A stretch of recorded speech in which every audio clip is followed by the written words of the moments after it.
Walk with me through the cellar door. A storm is coming, Francis. A portal to a more skeptical world. Cellar Door Skeptics begins right now. Prepare for the revolution with your hosts, Christopher Tanner and Chris Hanna.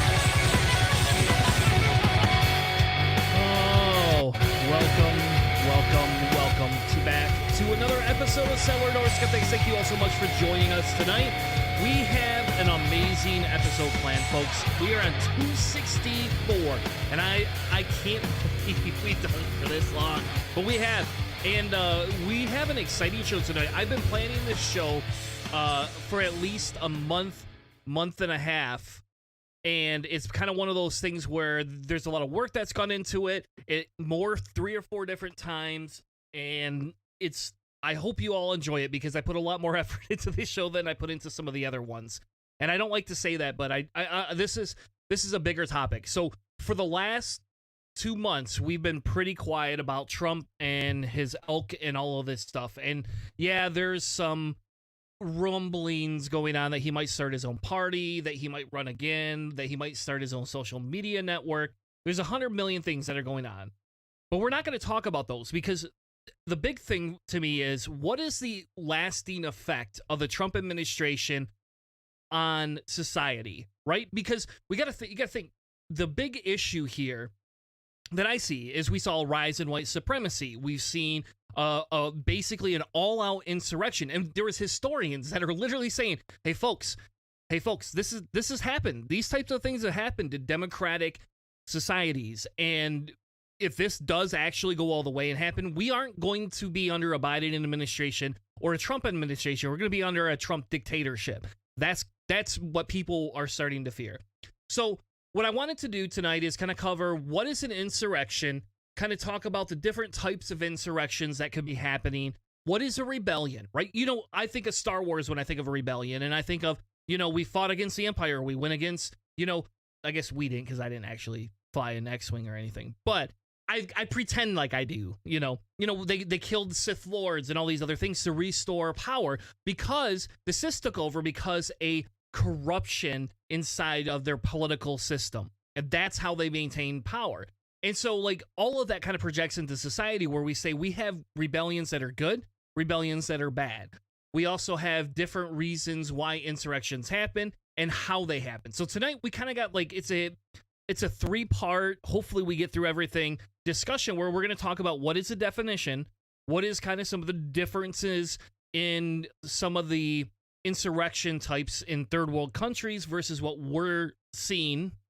We're also going to talk about if our country or any other countries are satisfied or not. There's a great Pew research article that came out, and this is back in 2019, folks. This is well before the whole 2021 insurrection with the Trumpites.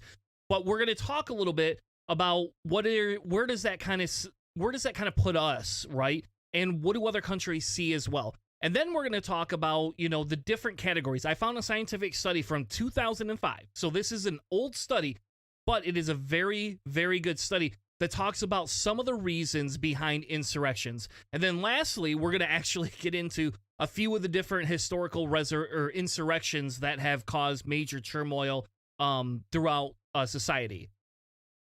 And the best part about this is we get to bring Liam O'Mara back on, who is a historian, who actually has a degree in this shit. So it's not just 3 dumbasses trying to talk about, what we read on the internet. So we're going to actually bring somebody that has knowledge onto the show tonight to actually go through some of this stuff, because this is and some of this has been driven behind the guy behind the Bastards podcast and some of the activism in Portland.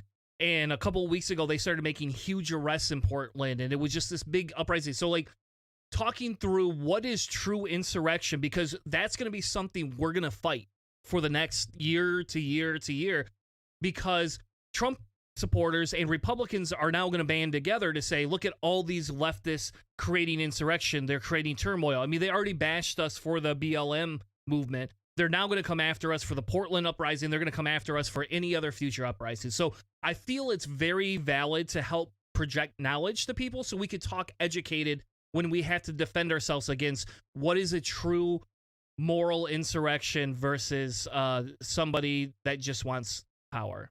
So without further ado, though, let's bring in the co-host of the show. Welcome to the show, Mr. Hannah. Welcome to the show, Buddy the Elf. And our special guest, Mr. Liam, who's also on Mr. Liam. I like Mr. Liam. Hello, sir. Mr. O'Mara or O'Mara. Which I guess which would you prefer, sir? You tell us which one you would prefer. He asked the same question last time. I'm a pretty informal person, so a lot of my students call me Liam, and I really don't give a shit. Right.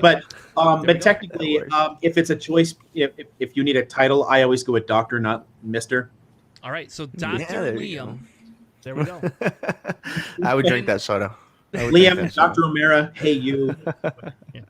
The best part about this is he's actually running for the House again, and you're going to be running in 2022 out of California. And this is a campaign that he ran 2 years ago. Well, I guess it hasn't officially been 2 years, but the previous 2 years he ran a campaign, narrowly lost, and now we're kind of coming back saying, hey, I believe I can make a difference. So not only are we bringing a historian on the show, but we're actually got somebody that is active in current politics in federal government. So welcome to the show, sir. Hey, Have a happy little to be round here. of applause button. So And those things are pretty tightly related too, because it is specifically the fact that I do study revolutionary movements. I study neo-fascism, and this is a huge interest of mine. It drew me into politics because this has been building up for decades. This is not all Trump. Trump is a symptom. He's not the cause of this. And Trump could die tomorrow, and this approach to politics is not going anywhere. So we need to really reckon with, what it is and what we can do about it. Well, and that's what I was excited to bring you back on, because it's like what your knowledge base is and what you can project and give into the federal government. And we talked about this when we had you on the show 2 months ago. It was 2 months ago, I think, maybe 3.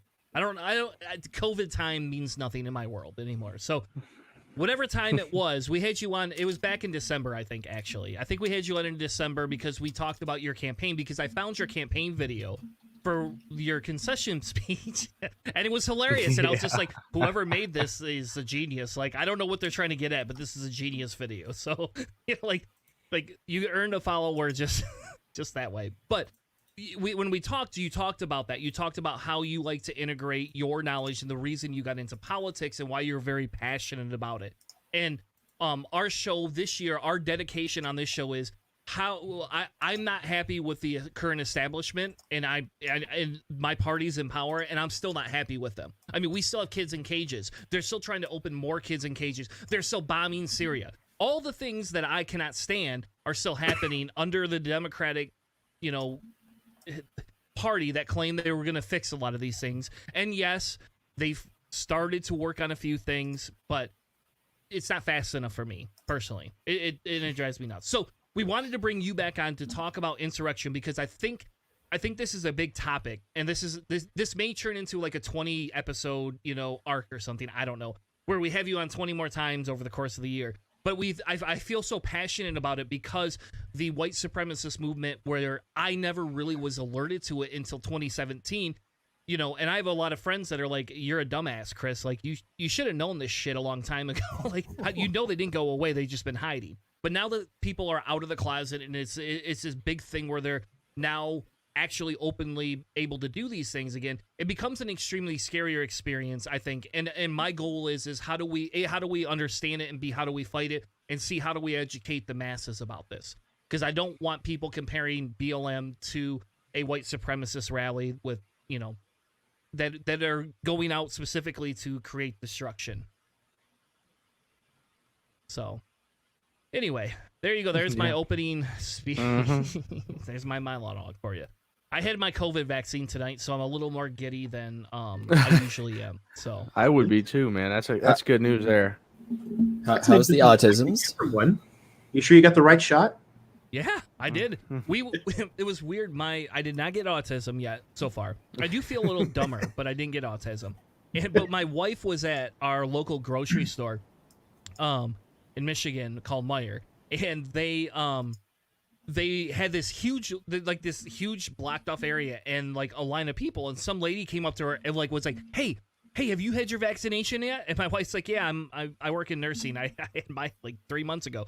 And she's like, oh, all right, well, cool. And then she went on to the next person. So then my wife got curious, and they were giving away vaccinations because they had too many of them, and people canceled their appointments. So she called me up. She's like, figure out how you can get down here the next like 15 minutes because they're giving away vaccinations. So I grabbed my 19-year-old son, and like we booked it over there as fast as we could legally get there. And, come on, you went illegally past. No, it was all back roads, suburb roads. So I mean, I won't lie and say I didn't do 45 and a 35, but I mean, whoa, you badass! You're proving so BLM is bad right there because we're all the supporters are bad. That's cool that you both got them though. It's nice that it's still really hard for a lot of people to get them. I mean, I got it just because of the whole educator thing, so I qualified under that. But yeah, a lot of people still can't.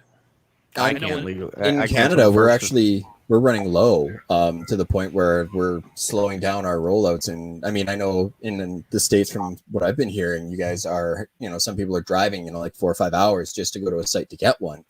Well, I know that the U.S. is sending AstraZeneca vaccines to Canada. They're sending. Yeah, that's. I think that's the one that is the most has the most issues with it, and they're not recommending for seniors. But it's interesting, Liam, that you're saying as an educator, because just to show you how little we value our educators, because teachers aren't even on a list for priority when it comes to getting the vaccine. They're on a priority list for getting their test results, but not for the damn vaccine. There are a lot of things that the U.S. healthcare system does not do well, but the U.S. can throw a lot of money at problems. That's basically what we did here. We made up for the fact that we weren't ready for this and just said, here, cool, have a whole bunch of money, develop something fast, and then we'll buy a bazillion doses of it to incentivize you rushing through it. It's one of my favorite things that's going on right now is we are literally seeing a proof of concept of modern monetary theory. If inflation does not go up like crazy right now, then it's proof that modern monetary theory and the fact that you can just print as much money as you need to keep the economy going, and it acts like a sponge, and if it can absorb it, it won't cause inflation. We're seeing it in real time. I can't wait to see what happens. Sort of. I mean, we actually have for decades, because we've been massively overspending since the 1980s. Almost every year has been in deficit spending, and inflation is usually lower than the international targets that the central bank set. And that's with us not actually trying to steer toward growth, which would slow inflation down even more. That's with wasting money on pointless crap, and we still can't manage to do it. So in an economy this large, it's really hard to cause that kind of inflation. I don't know. That'd be something we're going to talk a little bit more about in the future. I've been reading up and learning a little bit here and there about modern monetary theory, but that we'll stick to our topic of insurrection for the night tonight, and we'll go. Well, maybe we'll talk economies and economics if you're interested in the future. That's a big thing for me. I'm always game. Yeah, and I think that's really important, Hannah, because we've talked about what is the impact of $15 an hour, and we've talked about what's the impact of UBI and all these other things. And even last week when we went through some of Yang's policies again with Boyce, some of the things that came up were people concerned with that type of stuff. And so, understanding, because I've had to have this debate with conservatives that are moving towards a centrist position, people in my family, essentially. And what their biggest concern with like UBI or $15 an hour is the inflation argument all over. And I've had to do this research and like here's some articles, here's this thing. I could write you 2 papers on this because this is a complicated issue that there has been research done. And like you obviously won't just accept my answer of saying it's not going to raise prices this much, and it's been tested and demonstrated more than one time. But if I give you scientific articles, are you going to want to spend 20 to 40 hours of research to learn about it? And I had a guy tell me tonight that There's no point in because he listed a huge list of things that are wrong with unions and why they're bad. And I said, well, can you list some of the good things too? You know, all the good things and the benefits of society and quality of life increase and all that stuff, instead of supporting a few people siphoning from everything and exploiting all of our labor. And he goes, the list is too short. The bad list is too long. There's no point in even doing it. And I was like, okay, so there's that's the reaction you get from the same thing from the anti-vaxxers. Well, you just gave me a list of all the bad things. Well, could you put together a list of all the good things for me? Because I have a sneaky suspicion that this list is bigger. Same thing with the economic theory. Is like people are like, oh, this is going to cause inflation. This is going to cause inflation. Will you read up on it? Because I got a bunch of articles that say that it hasn't, and we've been doing it forever. Like, well, no. I just know because my uncle. Yeah, like we tend conveniently to forget that the death toll for tons of these diseases was massive before. I mean, the influenza death toll alone was just huge every year until most people started going in and getting them. You know, I mean, if just a wearing little masks goes a long way. Well, yeah, honestly, that's one of the few things that I hope stick around here is that when you have symptoms, you put on a damn mask so you don't expose other people, so it slows it down. Yeah. I mean, healthy people don't have to wear them, but sick people should wear them. That's such a good idea. Oh my God. We resist good advice. Mm-hmm. It's like a whole country of recalcitrant teenagers. Step on snack. Tell me what to do. It's like Dunning-Kruger goes to America. Yeah, the punk rock. It's a punk rock like theory that people they like the music, they want to get in a mosh pit, but when you go, hey, I need you out on the line out here, everybody's like, well, hold on, I like that music, but I don't know if that's a little much for me. You know, put your neck out there. Yeah, which is speaking of putting your neck out there. Yeah, that's the argument that I've. What? Just to tie that to this whole questions of revolts and whatnot. One of the things that sort of fascinates me, because again, I study a lot of revolutionary movements around the world today. And it's interesting the way that economic and cultural globalization intersect with tons of these different resistance movements everywhere. And people find really creative ways to repurpose things. In the Euro-American world, a lot of musical forms that are today are completely commercialized and tame were extremely revolutionary. Punk, metal, and hip hop were all intensely political, and they were political statements identifying with any of the three. And that's just not true here. But it still really is. I mean, when you can literally go to jail for listening to death metal in a country, it's a really revolutionary act to go to that underground club and do that.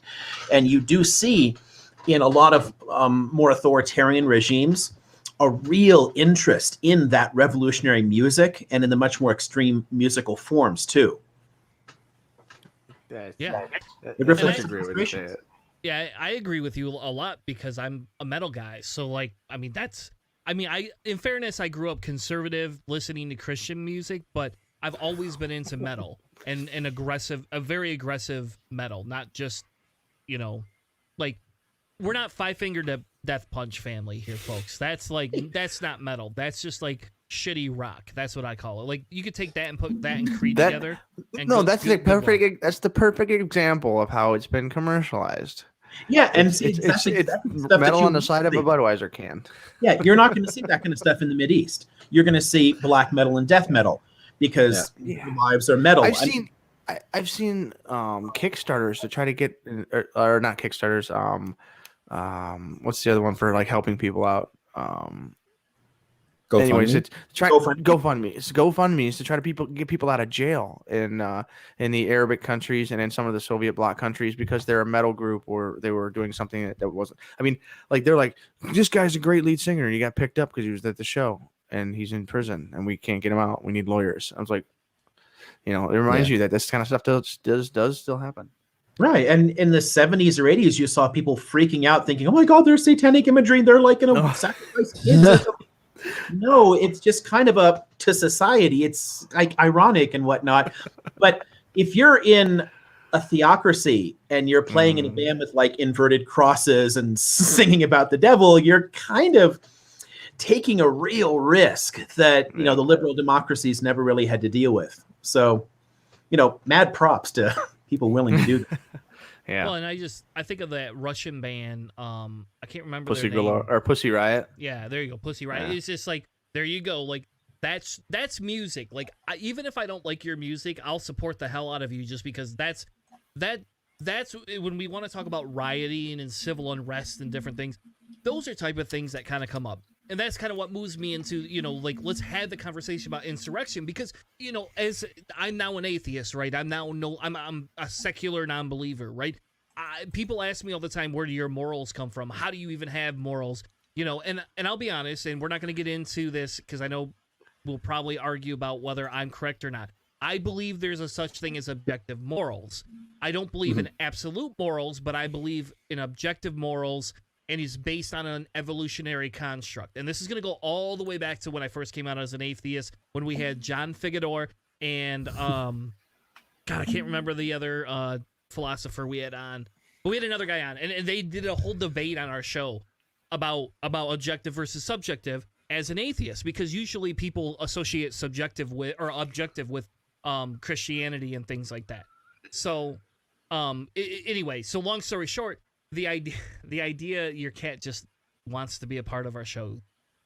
That's awesome. Cats go wherever they're not wanted. It's Honestly, like, you say I can't go here?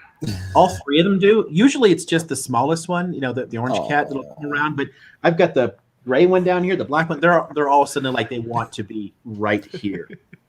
They're ready to discuss insurrection. That's why they're Right, excited for you.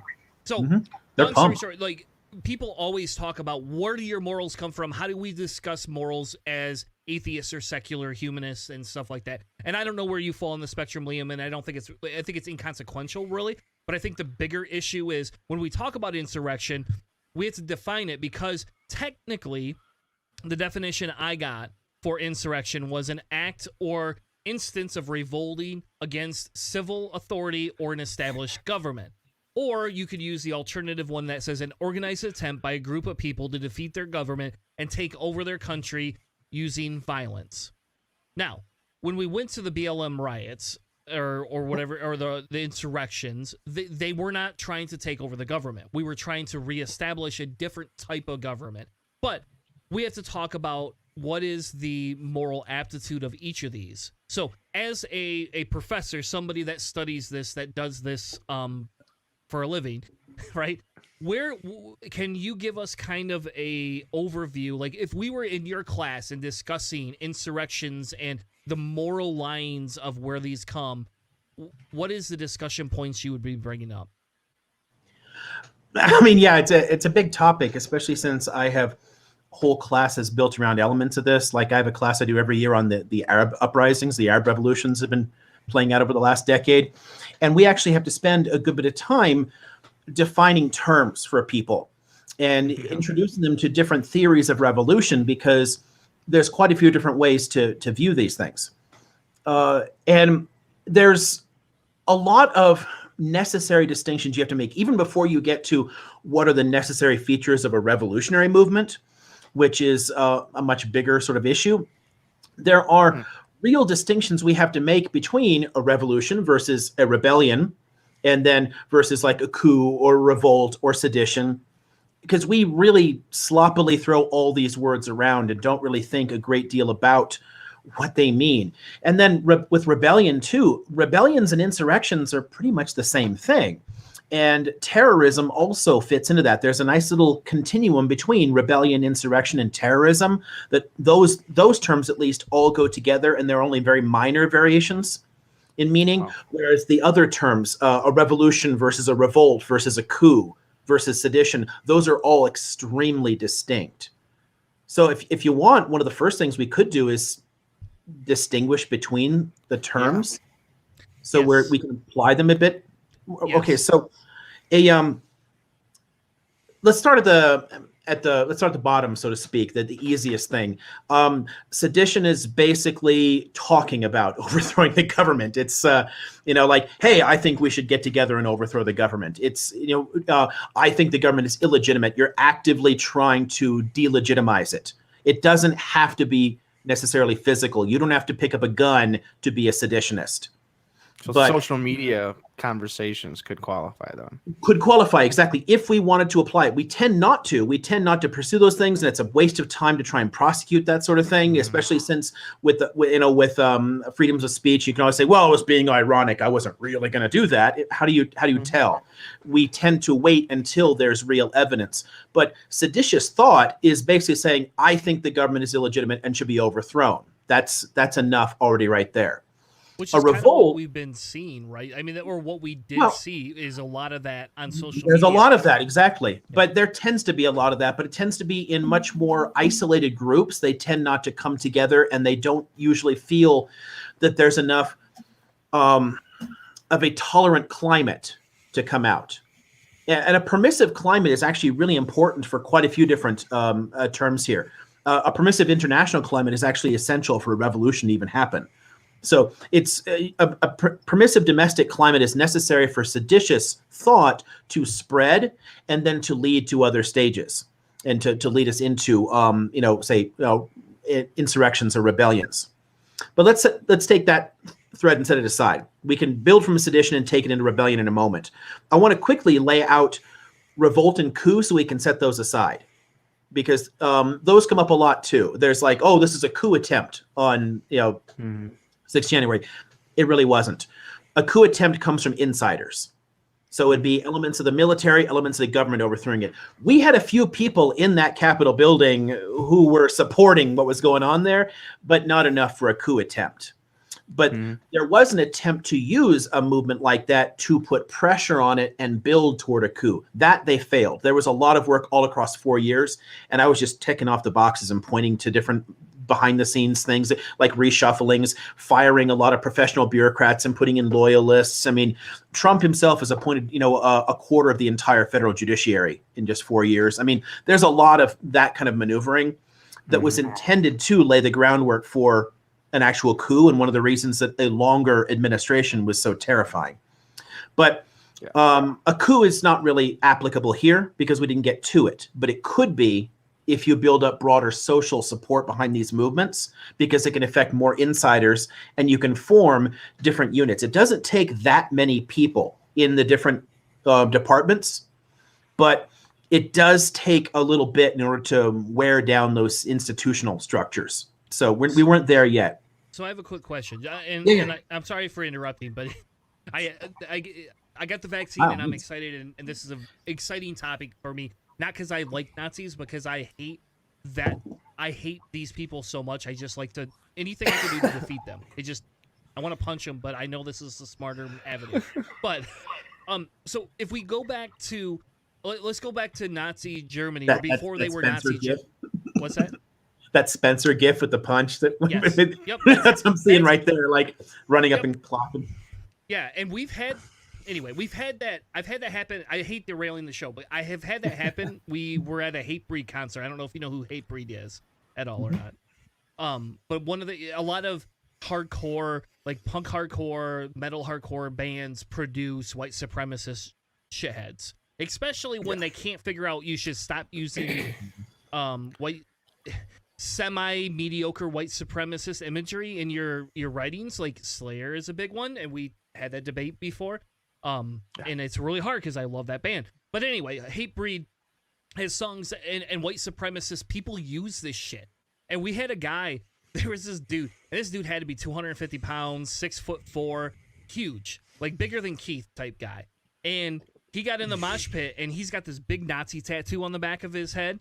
And I just looked at my buddy. I was like, hey, we're kind of drunk. Let's go bum rush this guy. And so then I start screaming Nazi, and then here's all these other people, and like all of a sudden everybody starts. It wasn't just me, so there's a bunch of us just started like beating him to the point where the guy's like, "All right, can you guys stop and let the guy get out at least?" They're like, you gotta let the guy leave because you can't kill him. It's a good explanation or a good examination of what our culture used to do to Nazis and no longer does. The tolerance paradox at work, my friends. But no. A lot of people I went to high school with, we went to shows like that, and you were literally looking for the whole Nazi punks fuck off sort of like. I mean, yeah, you can get people out, and they're the ones who got jumped. I mean, because you don't want them in your scene.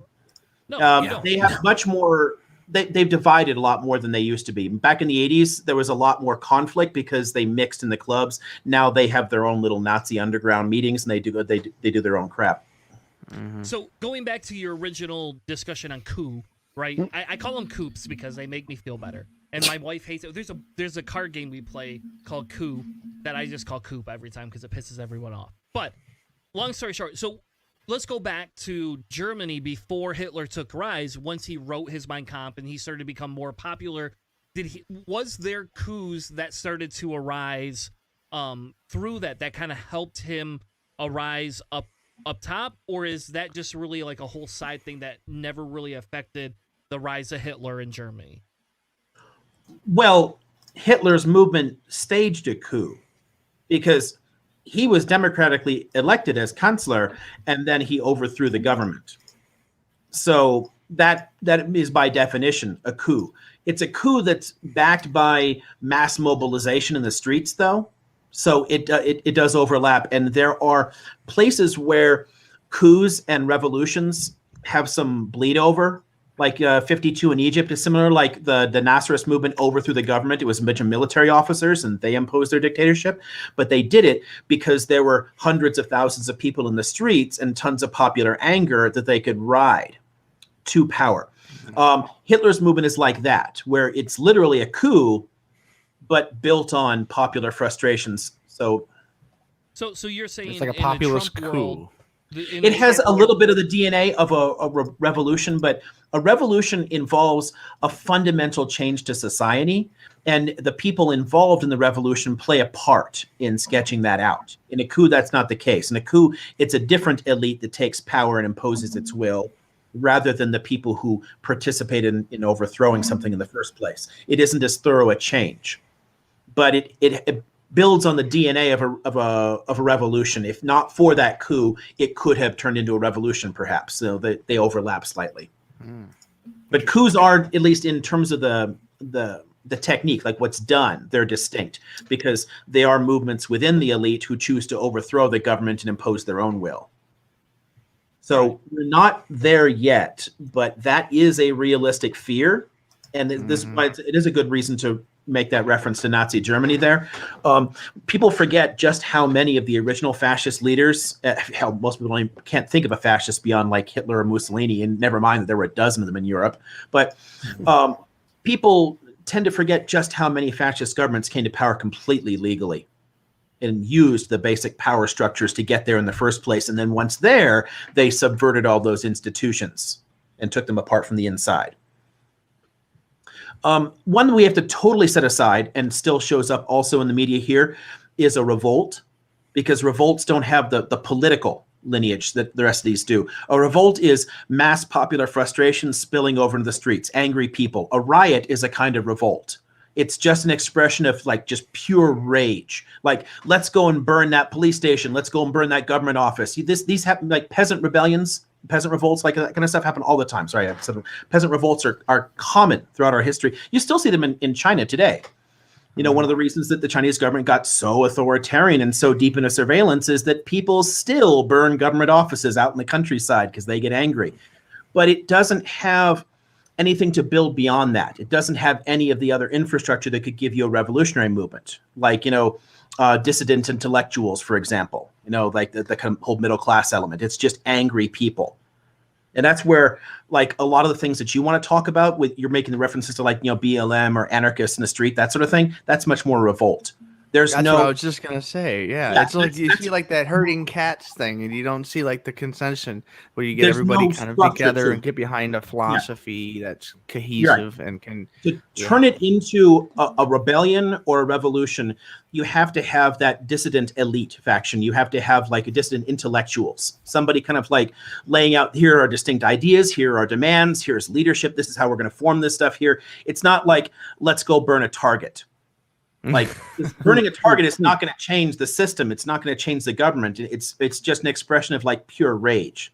Yeah. So that one there is a good way of setting aside and distinguishing entirely the rage that we see with, some of the leftist movements, or with like BLM, right? They're not really related to any of the rest of the stuff that we're looking at, because they're not part of they don't have a political objective aimed at changing the governing status quo per se, like overthrowing the government. They're more aimed at either A, just a pure expression of rage, let's burn down the target, or B, aimed at reform, which is like the more organizational side of BLM, put pressure on people, like let's change the culture, let's change the laws and be a little less dickish to people. That's a reformist movement is also quite distinct. Reformist movements are not revolutionary. It's a much longer road. The part that's most important for us in looking at what happened in the 6th is really where like rebellion, insurrection, and terrorism fit together. Because what you have there is political violence. It's organized political violence. It has a distinct set of demands. It has a distinct ideology. It has a distinct set of like thought leaders. And obviously there are a lot of far right and reactionary thought leaders. I mean, from the mainstream Tucker Carlsons and Laura Ingrams or whatever, that they can feed people there, to like shifting over to like the Glenn Becky weird conspiracy type stuff, and then to like the straight up white supremacist crap that they can suck in through Stormfront or whatever. I mean, there are distinct intellectuals peddling garbage to them, and people buy into these broader conspiracies, and they are motivated to act. And violence to achieve a political objective is terrorism. Non-state actors committing violence to achieve a political objective, the use or threat of violence to achieve a political objective is the textbook definition of terrorism. Okay. Use or threat of violence to achieve a political objective. And that's a lot of what we see with these movements. Just like a lot of white supremacist violence in general has historically been terrorism. Lynchings were a form of terrorism because if you think of the absolute numbers, like the total population of African Americans in the South, they didn't kill that many people in terms of the proportion. They killed enough to scare the holy hell out of the rest of the population. And that's all they needed to do. That was the whole point. It was to create a culture of fear. So if we take that base definition, and I guess, so we're going to leave Antifa completely out of this because it's not a real movement, right? It's not an organization. It doesn't have a very coherent ideology. It doesn't have a specific political objective, other than to oppose reactionaries and fascists. So we're going to move on past that because I hate having to do that to people, but it's not a conversation topic for me. And so like when somebody's like, oh yeah, well they're Antifa, it's like, no, they're not. Just shut the fuck up. You don't know what you're talking about. We're gonna move on. And if you're too dumb to you're gonna argue with me, I'm done with you. I'll just block you or ignore you. I'm done. You're gone. The director of the FBI and the director of the DHS are telling people over and over again, Antifa are not terrorists, and by definition they cannot be terrorists. And yet the right is still like, they're terrorists. No, I mean, clearly by definition they can't be. Yes, it's just nonsense. So if we talk, though, a little bit, and this goes to the BLM movement where people do use violence, whether it's them or somebody else causing it, do they fail the terrorism definition because even though they're a group, their demonstrations don't have a specific agenda of violence? It's usually individuals acting upon themselves versus a collective group saying, we're going to commit this violence and burn this police station down. It still fits more into the revolt aspect because it's always a reaction. It's not, I mean, Antifa is not out there to impose a political vision on the country. They're not trying to change the country to match their view.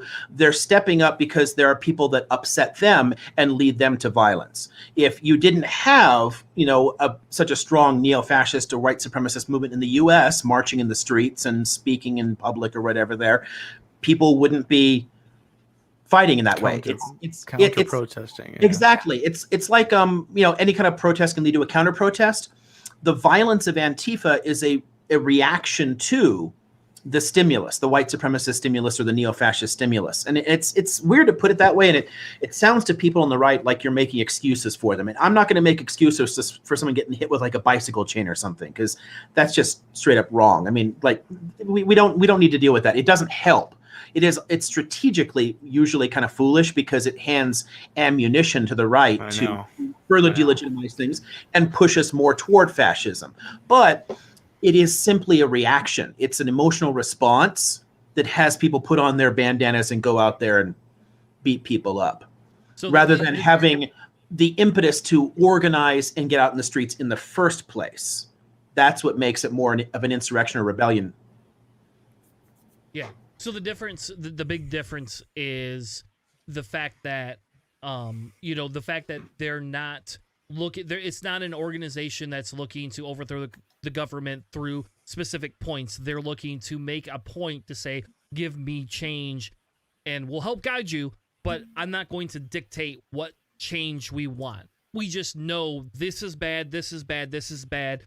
What the fuck's going on, and how are you going to fix it? With like BLM, you could say something like that. With Antifa, you couldn't even go that far because it's not about trying ignore to Antifa. Just let's. I want to not to be a dick. I just want to move them off the table because I hate discussing it because it's not. It's not an organization, for fuck's sake, at this point in life. So it's not worth having. Realistically, neither is BLM, and that's where the problem comes in for a lot of people. There is a group with that name, but they don't organize the chapters. They don't control things. You don't pay dues into it. Anybody can create a BLM movement in their area. We have a BLM movement in Southwest Riverside County. It's not connected to any like national infrastructure or state infrastructure. They just said, hey, we're Black Lives Matter, and they wrote it on signs and went out in the streets. Yeah. They're trying to build it. We'll see if it comes to fruition. It's one of the sustained changes between the revolt and revolution. There's some things that are in between that evolutionary aspect, and it's interesting to see. Like we see a lot of the things with the Women's March and a lot of these reactionary things. It's curious to see what's going to change in our near future and see if some of these terms start better describing some of the groups and things that are happening as time moves on. It's going to be very. I just, as someone who, we're all younger gentlemen here. We're seeing history in real time, but everyone who was alive at their time was also seeing history in real time, because you've mentioned multiple cases of these throughout history, which there's always something like this going on, and I think learning worldwide why and what and how these things happen all over the place, humans all over the place, and for a variety of reasons, but they have this similar and maybe even contextual similarities as to why and what happens. Like the basis of understanding the words, like your description you've given, and then also like some examples of events that are similar but just different enough, should add to everyone's repertoire of like, now these are the things you need to say when someone says this incorrectly, to help everyone, learn these things. And so like, this is going to be something that I'm going to use when I talk to people throughout work and all my interactions here in the incredibly progressive area of Ohio. But I really appreciate you breaking down those words. It's the most succinct and distinct explanation of that spectrum that I've heard so far, and I would definitely like to have you as a professor in class one day. It can get really messy too when you want to deal with the model that we see for things like BLM in the U.S., because there is a kind of a much more decentralized or leaderless type of movement that we see in a lot of places around the world today, where basically just your everyday ordinary acts are themselves kind of revolutionary, but not by intent. It's because there's something about them that connects into this broader framework. And we're moving away from this idea of needing like steering committees and formal leaders and whatnot to kind of like lay out things like we had, for example, in the US during the civil rights movement, where you had like very specific organizations at different levels of civil society that people could join and get involved. People are a lot less likely to do that now. And I think that's something to do with some of the cultural globalization that's flown from the technologies, the ease with which we communicate with each other. And it allows a lot of us to get more political on our own and to put things together in a more ad hoc way. And I think that kind of changes the game a little bit. I don't think BLM needs to become a movement like we had in the 60s or 70s, the civil rights movement, to be effective.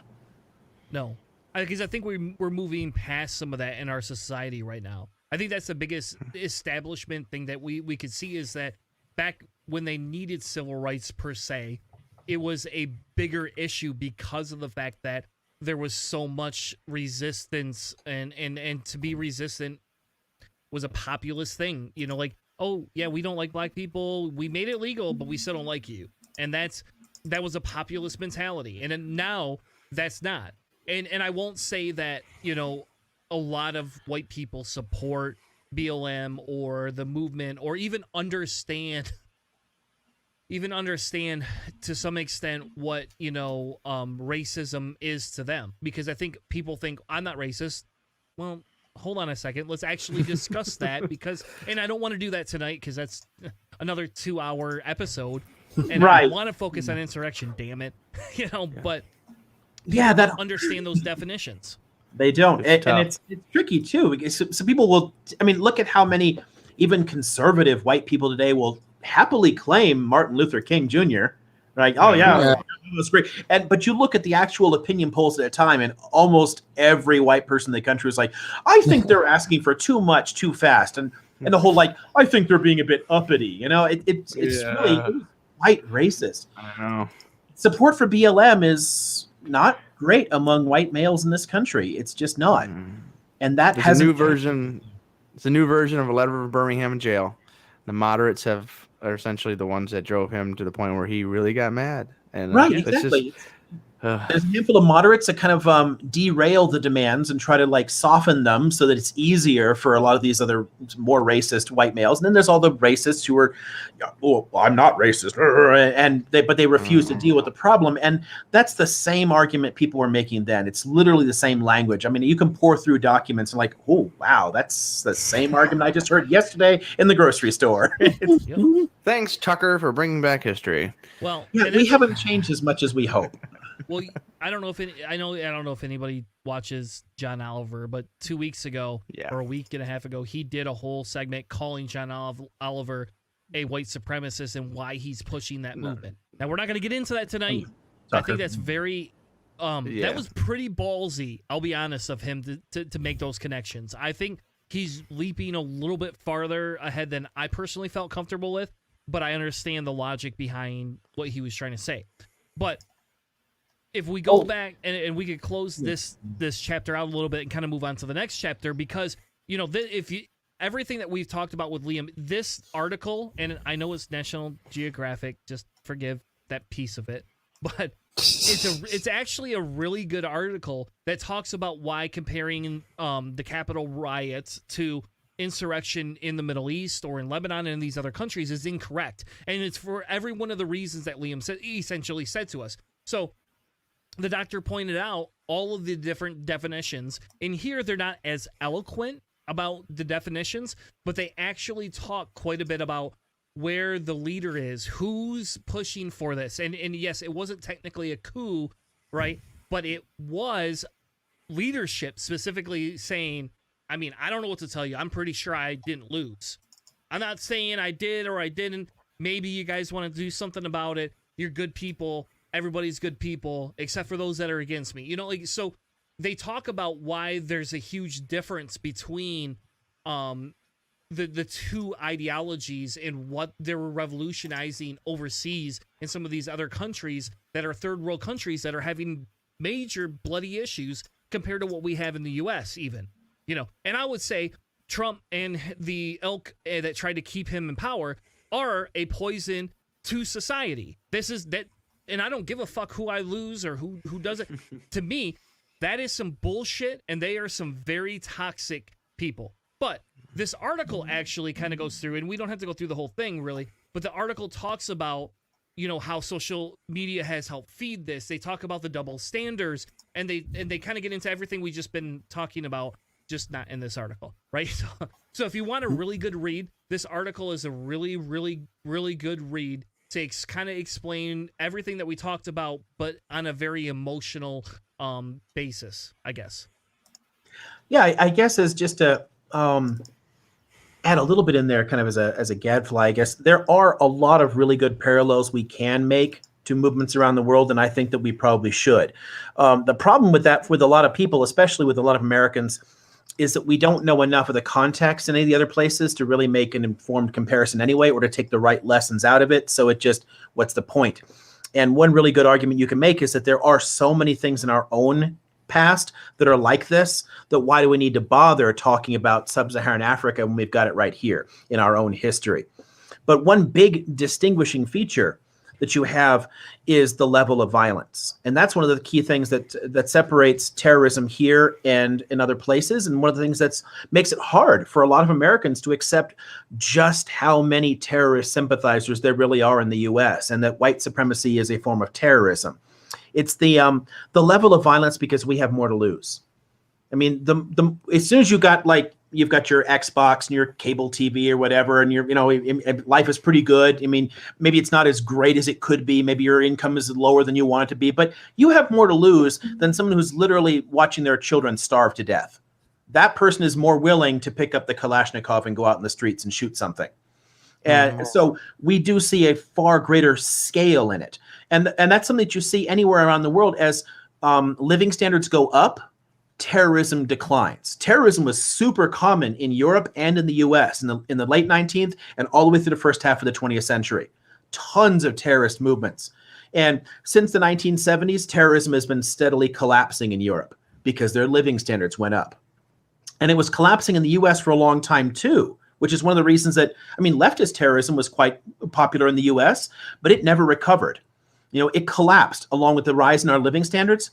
But in the last 40 years, as our living standards are slowing and reversing in the US, that's where we're seeing a significant uptick in violence. And we're seeing people shot every single year by white supremacists. And their hate crimes all across this country. That's a reflection of the growing insecurity in society because we're headed in the wrong direction. But it's not really at the point where you can compare it to hundreds of deaths in big attacks. Or like the government being willing to open fire on people. We don't have that kind of violence here. So it's tough for people to see to make those comparisons because they're a lot more subtle. The connections that I would make to movements in the Mideast and in sub-Saharan Africa are a lot more nuanced or subtle than you'd get in newspapers in the US. And I agree with you. I think that's a big issue. Because a lot of people don't understand. Okay, I don't think it's that people don't understand or don't have the capability of understanding. I think what a lot of it comes down to is a time constraint, right? We have right. We do this show to give you 2 hours a week of consumption in hopes that you don't have to spend 10 to 15 hours reading articles. And I won't tell you that every show we do is super in-depth. This show I have probably spent 30 hours of research on minimum. That's my personal time. And maybe that sounds probably not a lot to the doctor in the room who does some of this for a living. But for the average podcaster, or for us creating a show that this is not an income, we're doing this as much as we can as a service for people. I think that's one of the big things is people that don't understand the nuance and the time constraints that go into this. You can ask everybody on the show how much time we spend compared to when we just want to hang out or do other things. I can tell you right now, my weekend, this is how my weekend went. Friday was spent prepping for a board game tournament I was in. Friday night, after I finished, I drove home and spent 2 hours doing more research on this show. Got up 6 hours later, played an 8-hour tournament, finished it, did a little bit more research, and then I did watch Zack Snyder's cut. I'll be honest, But did you watch it? Oh, I did. man. We did. Yeah, That sounds like an after-show conversation. Yeah, that's another conversation. But we did that, and then after I finished that, I went to bed because I was exhausted. Sunday, I got up. Instead of going to church, I spent my time researching more into this show type thing. So I spent another 3 or 4 hours, and that's just reading articles. I probably read 7 articles, and only one of them is impactful to the show. And that's the shit thing of this whole thing. I don't have the degree he has where I could say, hey, if I were, Dr. Liam, I could be, I have all this other prior knowledge, right? And really, maybe Dr. Liam should start a historian show. Maybe you should do that because Dan Carlin's pretty fucking famous for what he does. If you ever want to, I'll talk to you about, we should get that going because that sounds pretty awesome. Honestly, I would enjoy chatting about that because we're talking about we're actually in the process of discussing right now, putting together a weekly show. I'm kind of stealing FDR's Fireside Chats as a name because I like. Yeah, there we go. And I sit by my fireplace all the time anyway. Why not just turn on a camera and talk to people through it? because it would sort of like straddle the fence. I could use it for commentary on politics, history, philosophy, whatever here, but because I also have the unusual, shtick of also being a politician, we can talk like policy issues and, what we want to try and accomplish and why. So, but yeah, I'd love to chat about that because we're actually in the process of developing it right now. But you make a really interesting point, and I try to tell people this a lot, and it's tough because it's so easy for a lot of people in the U.S. to say, well, you're just stupid or something, and to shut people out. And we're not stupid. I mean, Americans are not, uniquely stupid people any more than we're a uniquely violent people just because we lock more people up. There are just problems. One of the things is we work too many hours. We're too stressed, and no one has the time or interest to get into this. It's the same thing like they always tell you in politics. Don't spend a lot of time on the details of policy because most voters are never going to pay attention to those details. Their eyes glaze over, people start drooling. Who cares? They want to know why you want to do something for them, what's important about it. And it's a tough balancing act when policy is a significant part of the reason for getting into it. But people don't want to hear that too. We just don't. We don't have the time. It's really a lot of it is just how much we're able to invest in that. And I think I see that point because the campaign I worked on this year with a local candidate, he was just running for a local seat, But when we worked together, he has a full-time job, right? I have a full-time job. I have a family. He has a family. Like, it's a lot. And, like, we argued a little bit about that because, like I said, I want to focus more on policy. And I guess I missed the memo because that was wrong. Now, in fairness, he didn't listen to me, and he did do the highlights, right? That was what it is. I got into this because of this. He's we lost Hannah, but he's a a working person that grew up very poor. He's a minority. He specifically has struggled with racism against him his whole life, and he has stories about it. And he's right. More people are drawn to that than they are to, does he want to, I mean, like, he had a great education program policy that he wanted to introduce. And we went through that, and we outlined that whole thing, and we put it on the website. And you know how many views we got? Maybe like 15, 20. Nobody cared. Right. But it's exactly. He wants to help disaffected youth that are in areas, and he doesn't even give a shit who it is, whether they're minorities or not. All he says is if the funding here is low and we have, like, and I'll be honest, like, I live in Zealand. I live in a very privileged community. Our taxes are higher, but I'll tell you what, my kids get all sorts of crazy crap. Like, we have very nice schools. They were very prepped for the pandemic. My kids, they're switching from iPads to Chromebooks. My kids all got Chromebooks. Like, they just handed them a Chromebook. So we have money, right? And it's all through all these things that we vote for. But the idea is he's saying it is, screw that district. Like, you guys can afford to pay a little bit more. Why don't we spread that out amongst the rest of the community? And here, let me help explain how we're going to do that. And, let's talk about the percentages. And, let's actually talk about how many kids per teacher we have. Because we should be hiring more teachers. We should be building bigger classrooms. And anyway, see, I'm not getting on a soapbox again, because that's the type of politics I like. Because I know what he wants to do. Yeah. The problem is nobody gives a flying fuck about that. They actually only care that where he came from and that he's a minority running for fucking honestly, government. That's the tough part for me too, because that's what interests me. I'm by definition a policy nerd. I want to know what they want to do about something, and I don't much care about the life stories for most people. It's not what draws me into it, but that's not common in the electorate. And the trick here too, I mean, one of the things that we've at least tried to do is, because you do have to play to your own strengths. You have to be authentic. And the fact is, I'm a nerd. So we find ways to include that stuff and to build things around it. But it is still always, it's a tough balancing act, because even among your most dedicated, like your hardcore activists or whatever, they don't have the patience to sit there and really dive into this stuff. I mean, and a lot of it really does have to do with the amount of time we've got. And I can relate. I didn't go to college till I was 30. I mean, I was the first person in my family to college degree at all. So, and when I worked full time, I didn't have the time to bury in this stuff here. But it's my job now, so I do. I mean, I don't know. It occurs to me because the article you put out, I don't know if does that show up yet? Those are my daily newspapers. Oh, There we go. A handful of them There are we go. weeklies. Like you can see your Nat Geo is up there. So like Nat Geo and The Economist are weeklies. New Scientist is a weekly, but a lot of these other ones are dailies. That's what I do for a living. I have 34 bookcases. I read 25 newspapers. That's me, because that is my job. My job is to study these things and to, pull out the data. I don't have to slave over a computer or like drive a truck anymore.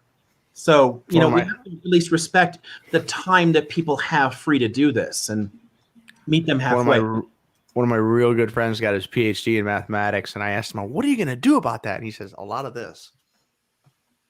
It's a lot of things. But you're working, man. But it is work, exactly. It burns glucose, it's the same thing. It's exhausting, it's stressful.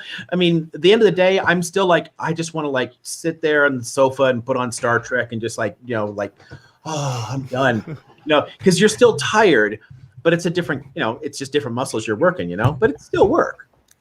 It's like when you get into a project or something and you're working in your house and you realize, oh my goodness, I forgot to eat dinner. Like when you love what you do, though, and it's something big like that, man. I might like just it fat, consumes you. but I don't usually have that. Oh man, when I'm doing a hands-on project and building something, I'm working on a car or something all the time. Yeah.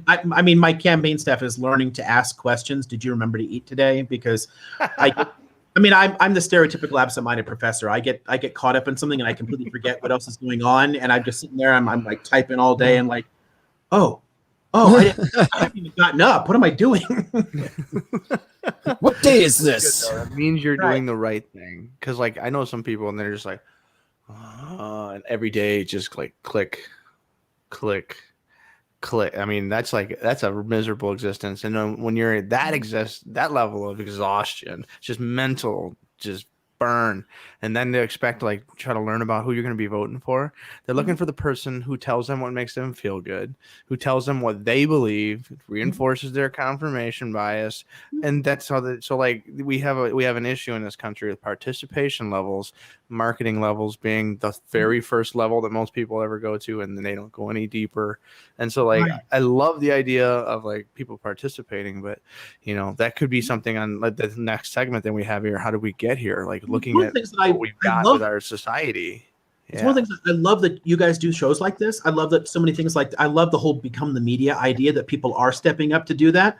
And it's one of the reasons that I'm hoping to contribute in some way and to push more people to do it, to actually engage in trying to change or elevate the political conversations, because too many politicians are willing to aim for that lowest common denominator, follow the focus groups, listen to the polls, and only tell people what they want to hear.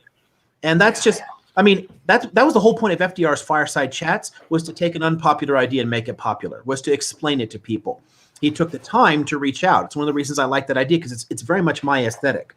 I want to try and find ways to take what are really, pointlessly complicated ideas, and how can we boil this down in a way that's useful, that we can digest with the amount of time that we have, and actually get somewhere instead of just playing to our fears, which is, how we got to all this. It's how sticking back to your theme, it's how we got to this insurrection in the first place, is playing to fears and prejudices.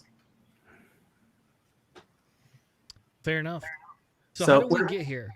Yeah. So what's the question here? Like, what do you mean by this? So how do we get to the point where countries want insurrection, right? Because to me, this is the discussion this is a big topic to some extent, and we're not going to cover every base here. But I think one of the larger propositions that we have to examine is the Trump movement is not original in what it's doing. They're just smarter and wiser about how they accomplish what they did. Hell, they even stole Reagan's slogan. All right, exactly. So the idea becomes we have to talk about how do we get here, because there, for example, and I mentioned this earlier, there's a Pew research study. Pew, not a Pepe Pew study. I'm sorry. I'm just being crazy now. You're being silly. You got the late night silly. The mRNA coursing through your veins. You'll be speaking Russian in a minute. Well, they talk about, and this is again from 2019, but they actually talk about where people are most dissatisfied with their democracy, right? And so I think the conversation starts there, because I have a scientific article we're going to look at in a few minutes, and it's going to actually kind of break down and talk through the different ways we can scientifically look at it. And I figured, hey, this is an old article. We have a new professor on. He's going to help talk to us a little bit about whether this old study that we're going to look at in a few minutes is even correct, or if this is a bullshit way to go about it, because there's new ways to do this, right? But to begin with, the Pew Research, this study talks about why people are dissatisfied in countries, where they are, how satisfied they are, and then we could kind of look at each of the different economies, right? So I can't make it any bigger. I'm sorry. I don't know how. I have no idea how to do that, I guess. So it looks like it's like Mexico, Greece, Beirut, There you go. Spain, Tunisia, Italy, South Africa, Argentina, Nigeria. Like, they are not satisfied. They are upset. Majority not satisfied. And then it looks like the countries, some of the higher ones, obviously Sweden, of course they are. But it's actually, this is probably them. This is probably like their break the ice question. Are you satisfied or not satisfied with your democracy, of your representation? It's kind of, the Pew way to do it. And they like to kind of make the questions a little more complicated as it goes. And so this is going to break down with the basics and then get more and more specific as it goes. The NPR does a lot of really great polls in the same vein as this, where they'll ask people questions, a simple one, and then it gets more and more complicated as it go. And this article appears to be using that same metric to be able to do that. So I don't know. My initial assumption is it's probably got something to do with economic connections to a lot of this stuff, like the quality of life thing that we were talking about earlier. And that's always my first big drive. And then I'm curious to see kind of where some of the other things that are drivers in this as well, because some of these countries, you wouldn't expect them to be that dissatisfied as far as American education system has told me. So yeah, one of the nice things about these kind of surveys is they do give you a lot of like interesting raw data, but it doesn't help much in terms of the analysis, the why things are the way they are, why people think that, and there's a lot to that. So yeah, on the one hand, there are a number of direct factors that contribute to whether or not people are going to be satisfied. Some of that has to do with the socioeconomic situation. Are things heading in the right direction? It doesn't even have to be like good as a situation, but it has to be trending in a better one, which is one of the reasons that satisfaction could be higher in India, right? Even though it's still a very poor country, because it is still improving steadily. And change in a positive direction matters a lot to people. Stability also matters. When it looks like you have stable representative institutions, that they work, that there's accountability, that when somebody is, stealing from the public, they get caught and prosecuted. You can't just bribe the cops or whatever. There has to be respectable institutions that have real legitimacy. That matters a lot to people. So countries with lower levels of corruption, it matters a lot. Look at like how low Mexico is on that. Mexico is trending in the right direction in its socioeconomics. People have been getting steadily better, but dissatisfaction is quite high because you can still bribe the cops in Mexico. There's still a lot of basic governance issues that people, they know not to trust local government, and that's a real problem. And then, of course, the overall outcomes. And this is where things like, wealth inequality and income inequality, things like that really matter. Infrastructure investments. Are the streets clean? Is there good public transit? Things like that matter to people. You've got a Canadian here, so I can point to the Canadians and say, hey, generally, Canadians do a pretty good job at crap like this, and we kind of don't. The Dutch invest a lot more in people than we do. So they're going to have higher levels of general satisfaction than Americans, because there's more to do. It's safer, it's cleaner, you're working fewer hours. Americans are frequently bragging that we work more than 40 hours a week. Like, why? We should be working 30-hour weeks already. Productivity is so damn high in the world, but countries like that are at least trending in that direction, though, lowering the hours, giving you more paid vacation. Hell, a McDonald's worker in Denmark gets 5 weeks of paid vacation. You don't get that in the U.S. I mean, starting entry-level position, paid vacation. I mean, it's just accepted that everyone should get this. So higher general satisfaction with life than a lot of Americans that are like, hey, now I've got 3 jobs and I'm struggling to make ends meet. That's part of it. Keith, your face during that was beautiful. Well, I remember my union job thinking, we used to make fun of people who would take advantage of their having 5 weeks of vacation a year. And, we'd always kind of give them a little bit of attitude. And I look back now and I'm just like, man, I'd be at like 6 weeks of paid vacation a year if I were still there. Like, come on, man. Right. Yeah.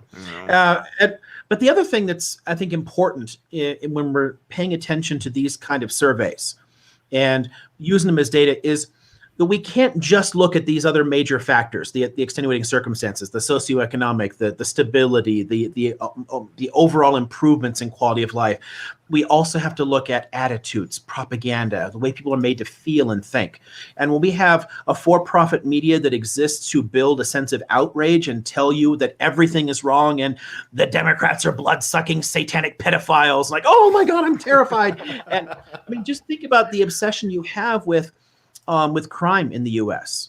People are so worked up about it and terrified, and it's just like everywhere you look that and crime has been steadily falling. It is still higher here than in other rich countries, but that has a lot to do with the other factors we talked about, like the socioeconomics.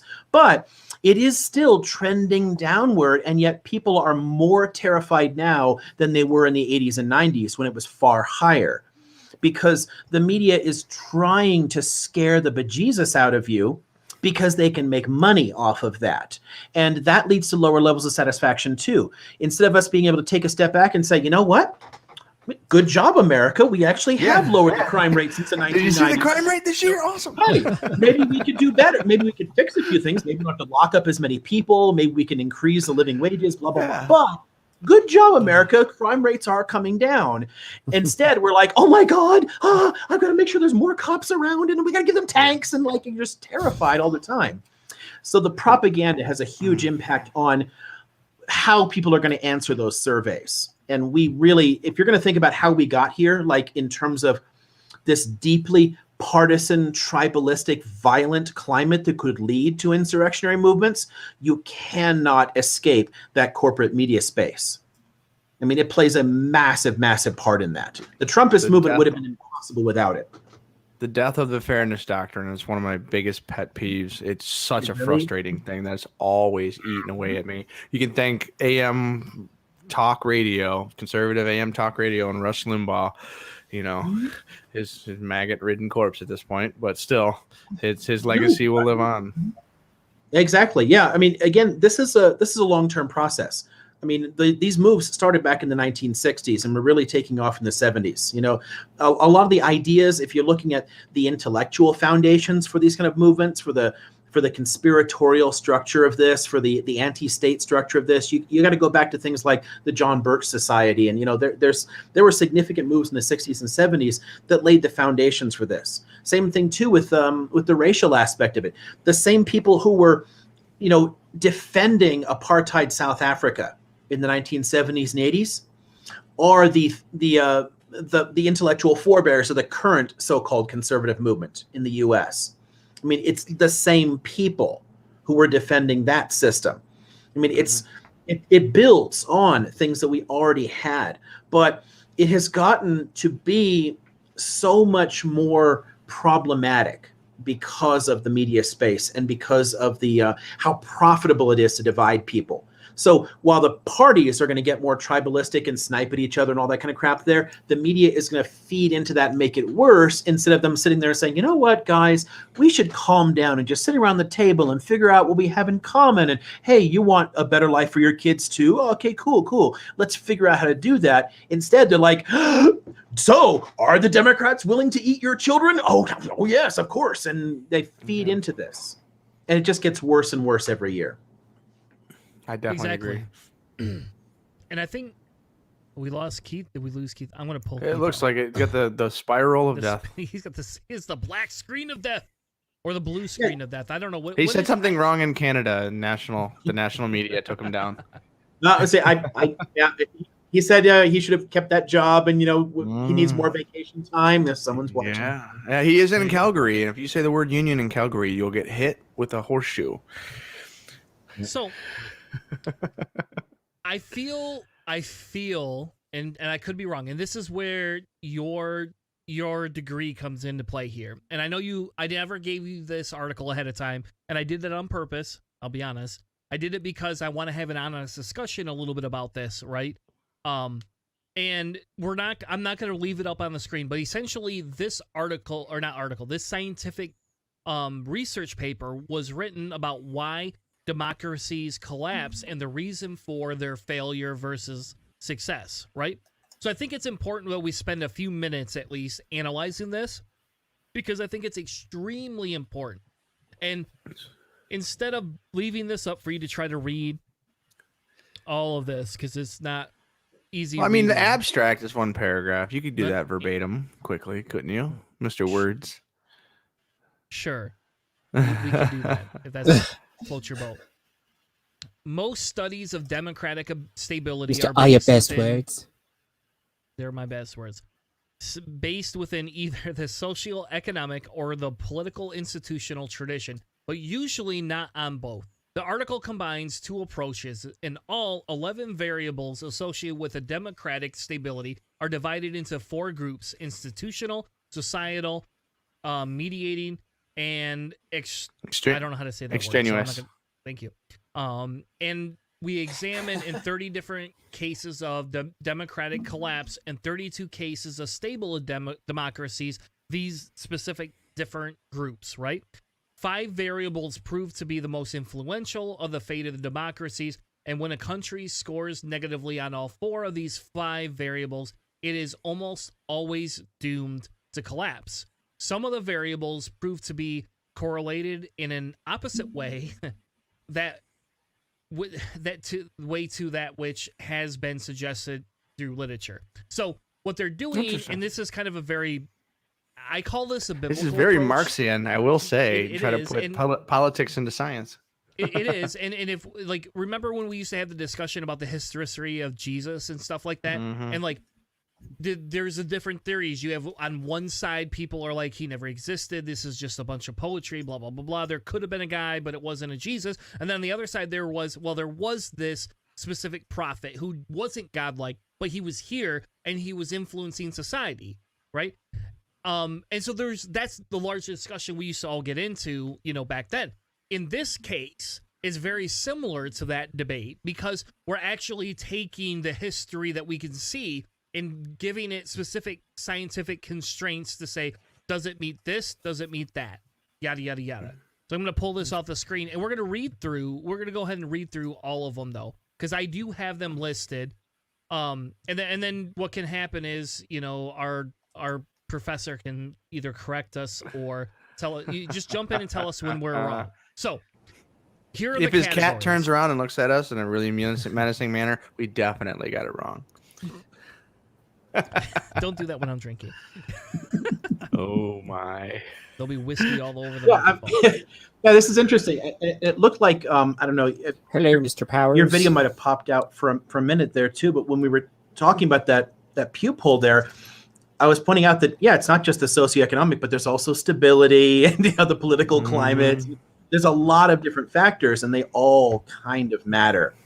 Mhm. Yeah, They all do. that immediately makes me think of things like this. I mean, I have Yes. whole shelf on this topic.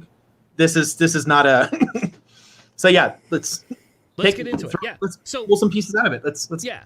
So the categories, and we're gonna go over the high level categories, and then we'll dig into so it's gonna be Chris talking for a few minutes, but which has not happened at all on this show or ever on any show. No, never. But we're gonna go over the different variables on a high level, and then I'm gonna we're gonna pick one and kind of go through it based on what Liam decides he wants to look at, right? So he could tell us his favorite one.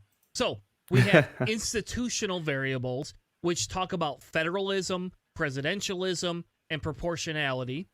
We have social variables, which talk about cleavages, not the kind people probably think about, malfunctioning economies, and unfavorable history, right? Then we have mediating variables that talk about fragmentation, polarization, and government instability. And then the last category is kind of smaller, but it's the however you say that word. Extraneous. Extremist variables. And that talks extraneous? about I don't know how to say it. So extraneous? I can't. Is that extraneous? There Yeah, you go. extraneous. Extraneous. yeah. Hannah Outside can't of pronounce it either, so don't give me shit. Extraneous. It's a running theme on the show is to put 3, 4, 5 syllable words in front of Tanner and say go. Yeah. Anyway, I've got But a growing anyways, what's list the of fun extraneous words to say. category? you could, and we could do that for the after show, Keith. Actually, you could put that together, or maybe we'll do it on the live show one time. You can do that as long as they aren't racist. I'll do it. It's just a growing list. Oh, thanks. You could You're welcome. pull the clips too. We could do a clip show. Yeah, I've got There's time. Tanner I've got saying he's not timestamps able to as much say as I can. How many words or names? I'm horrible with names. We're Delaware alien. Anyway, however you say that word, variables essentially Extraneous. includes foreign involvement. That's the main category in that one. So, which one do you want to tackle first, Liam? I don't really have a preference, and they do all matter. So, I mean, up to you guys in terms of interest, whatever. All right, buddy, you get to pick. Talk about anything. Institutional, societal, Wait, what? mediating, or extraneous. Very For if your goal really is to look Extraneous. at Extraneous. Extraneous. the We'll go with institution. I feel like I'm watching an episode of SNL. the current Trumpist thing, or the insurrection there. If that's really the goal, then extraneous is less relevant for us, because the best you've got there is like media multinationals, like the big media organizations, corporate America. Corporate America kind of fits into that extraneous category to some extent, because it is on some levels external because of globalization, but that's the closest you really got. We don't have to deal with. That's one of the nice things about living in an economically core country is you don't have other countries coming in there pushing you around. We don't have to worry about that crap at all. So drop that entirely. But other than that, like the rest of these all matter. So wherever you want to go. All right, buddy, your pick. Oh my God, is he frozen again?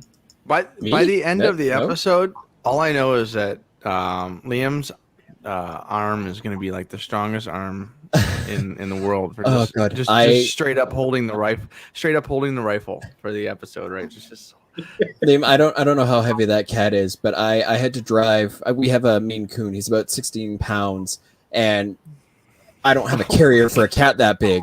So he was in my car kind of walking around on his own, and he spent an entire 15-minute drive sitting on my arm just like that. And I got a lot of weird looks driving around. It's like a falcon, though, isn't it? Like you carry your bird up on your shoulder. It's similar. This is It's just my pirate cat. did we just turn into a cat podcast? They have We're I'm my mid-sized cat is about that. He's about 15, 16 pounds. Jesus. The fattest one, Moshe, my fat Hebrew prophet, is a good 25 pounds. He's a porker.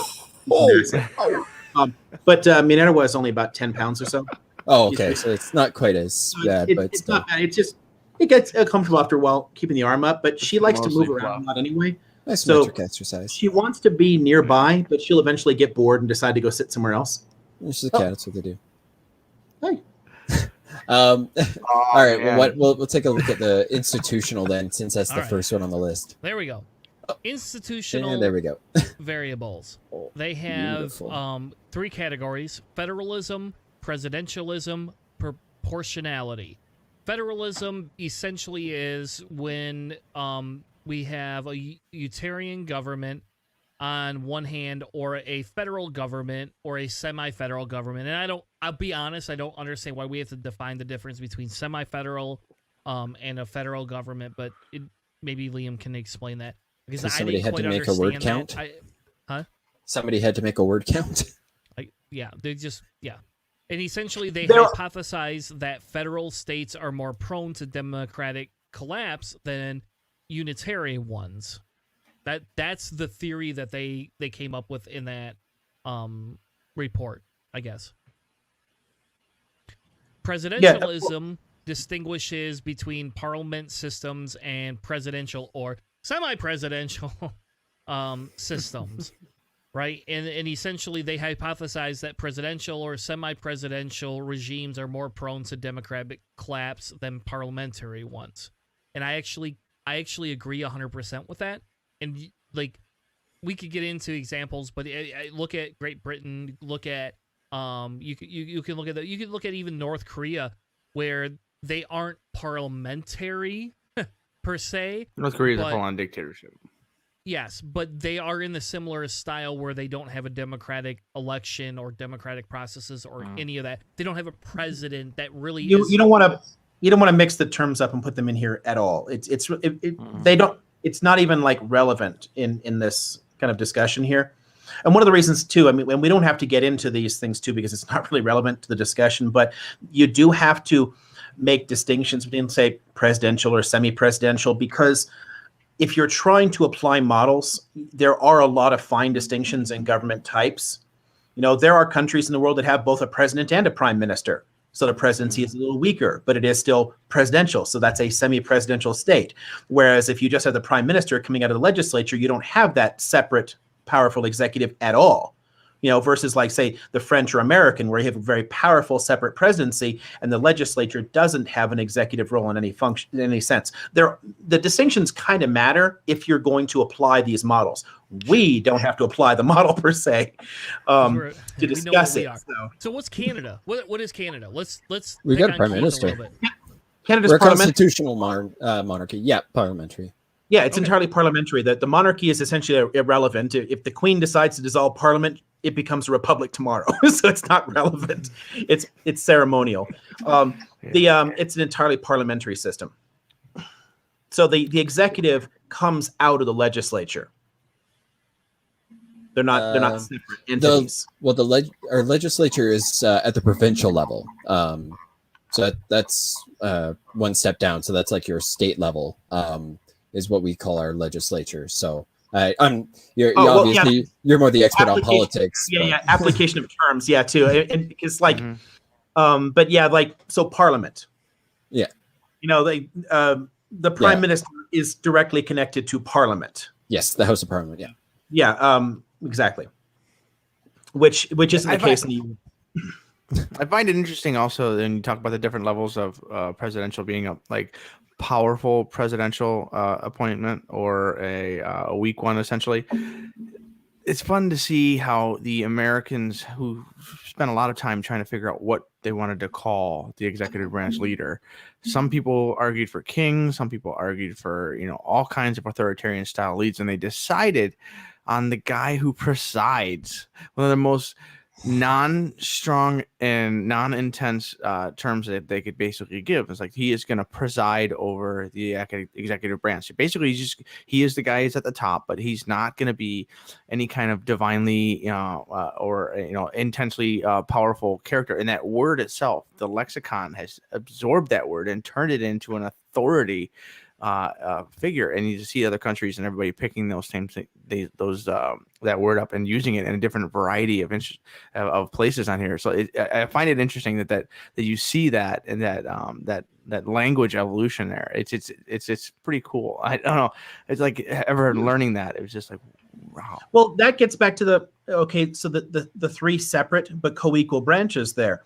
The president himself is not the branch, it's the executive, and the presidency is more than one person. It's tens of thousands of bureaucrats, and the president oversees that bureaucratic infrastructure. Where you have in the Canadian structure there, the bureaucracy works for Parliament directly. That isn't the case. Our legislature has no role whatsoever in enforcing the laws. It does not apply the laws in any way, shape, form. It writes them and then sits on their ass waiting for the next project to write something. The executive does all that stuff. So yeah, that's where they meant with the term. But because that person ends up being relatively powerful both within the branch and also in more presidential systems, they tend to take on a more leading role in government as a whole. It's taken on a slightly different meaning. And that actually is one of the reasons, and there's quite a few of theirs, that the US government has helped other countries write constitutions quite a few times, right? We have never, ever based it on ours. We just don't, because there are significant problems with setting up a presidency the way that we have. There's a really good reason not to do it that way. You end up accruing way too much personal power within the office. We have essentially created an imperial president. And it wasn't really the founders' intent. It's coming to terms. We're seeing a little bit of. I mean, at least the reform. To be fair to them, no one had created a system like this before. It is the first modern republic that didn't have any kind of monarchy. I mean, we can't count Florence or the Netherlands or whatever, because the Dutch stadtholder was a hereditary office. It's not quite the same thing as an elected president. We created the first modern republic. And it was still an intensely elitist affair when we created it, with only 5% of people able to vote. So we didn't really plan it to be the kind of democracies everyone wants in the 21st century. So there's a lot of flaws baked into that cake. Yeah. So I guess what's the next word? All right, so the next one was proportionality, but I think you already kind of covered the election system. So the next set of variables is societal variables. So they talk about cleavage, which distinguishes between country with minor cleavages and those with deep or parallel social cleavages. So the way they were mine out of the gutter there. I know, I can't help it. I mean, the problem it's too much. There's too many good words in that sentence. I mean, there really is. Deep cleavages. All right. We do have a lot of deep cleavages in the U.S. We do. Yeah. So. And the theory that they came up with is that when you have cross-cutting or more crossover cleavages, they make for a more stable democracy. That's kind of what they're saying. And so the discussion is the social cleavages. And so the question is, do we want to define cleavage, or I was just trying to do that. Well, you're looking at sharp distinctions, different groups that are going to. Okay, so look at different civil society movements, where if you have a lot of overlap in different groups where they can work together, you do create a lot more social stability. Whereas if they're at each other's throats, right? So, for example, the racial divisions in the U.S., right? Or the fact that, I don't know, think about the way the labor movements are generally looked at in different societies, right? In places where the labor movements are fully integrated and they're connected into different civil society groups, and they work with the employers in a sense, and there's large scale participation in them, they're a lot more effective. When they're kind of held out of it and there's a kind of antagonistic view, so say places where labor unions are literally illegal, right, and they have to organize in secret, right, it's a much sharper cleavage between the rest of society and then the labor movement, and that tends to be the focus of your identity. So I'm a labor unionist and I'm part of this illegal underground civil society movement fighting for something. Think of the way Islamist movements that were illegal in many of the Arab dictatorships. So, for example, when the Muslim Brotherhood was illegal in Egypt for most of the last 70 years, but it's a powerful underground movement, but it's a really significant part of your identity that's separate from everything else because it's an illegal underground movement. So it's a very sharp cleavage. Whereas look at church groups in the U.S. being more integrated into society and, you know, participating in all kinds of other things in schools and sports and everything else and sponsoring things. You know, it's a bit more integrated. So the religious identity doesn't become then a sharp political defining feature. Lutheran versus Protestant and, you know, Catholics, whatever. They're just like, yeah, we're all kind of Christians, and that's kind of a thing in the U.S. It makes it a lot easier. Yeah, right. It definitely makes sense. There used to be sharper distinctions there when we did have a great deal of religious bigotry in this country, and there was a tremendous amount of opposition there. You have that with a number of minority faiths. Obviously, American Muslims take a lot of shit in the U.S., but for the most part, most Protestant Christians are no longer convinced that Catholics are secret Satanists. You know, and they're not like thinking that a Catholic president is necessarily going to invite the Pope in and like, we'll be. I mean, it's just not a thing for most people anymore. So it's no longer as sharp a cleavage. The more of those the more you can integrate the different identities, the more stable a society is. The sharper those distinctions get. Right, the more balkanized society gets, the more polarized it gets. All right. Yeah, you don't need Jefferson to protect the Baptists from the rest of the country because they're believing that they're going to be attacked and destroyed at any point. I think it was the Massachusetts Constitution that he wrote. And Virginia Constitution. Yeah. So that's the Virginia for Baptists. Several centuries right. we had really significant conflicts among different Christian groups in the U.S. But most of those are fading, and even a lot of the minority faiths for most Americans, it just doesn't matter anymore. Most Americans are no longer like, oh my God, there's Buddhists, like, you know, protect your kid. Like it's just, oh cool, my neighbor's a Buddhist, like whatever, you know, like, oh, are they the ones that do yoga? No, like they just, it's just a thing. So. That's an example of like a positive movement, at least, where you can tone those down. But look in the U.S. at the way we have turned political parties, you know, into a much more tribalistic sort of ideal. Go back several decades and look to today. I'm thinking this because of the whole Pew thing earlier and opinion polls and how they change. There's been a really, really sharp decrease in the last 25 years in the number of Americans willing to marry somebody of the opposite political party. Like you can't tolerate them. There's just no way in hell I'm going to hang out with a Republican.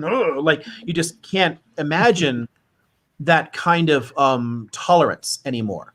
That's a much sharper cleavage. Since the 1990s, there was an intense effort made to build a sense of tribalism around the parties that pushed them further apart. And it's one of the reasons too that there's so many more Americans are independents too. They might ideologically align with either party, but they don't get into the whole tribalism aspect of it. So they're like, yeah, I agree with the Republicans, but I'm not going to be a Republican because of that factionalism. But that factionalism is a social cleavage in the U.S. and quite a significant one.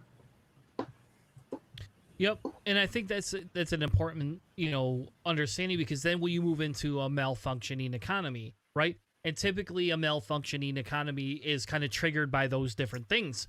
When you have different cleavages inside of the countries, I'm sorry, you have different cleavages inside of countries.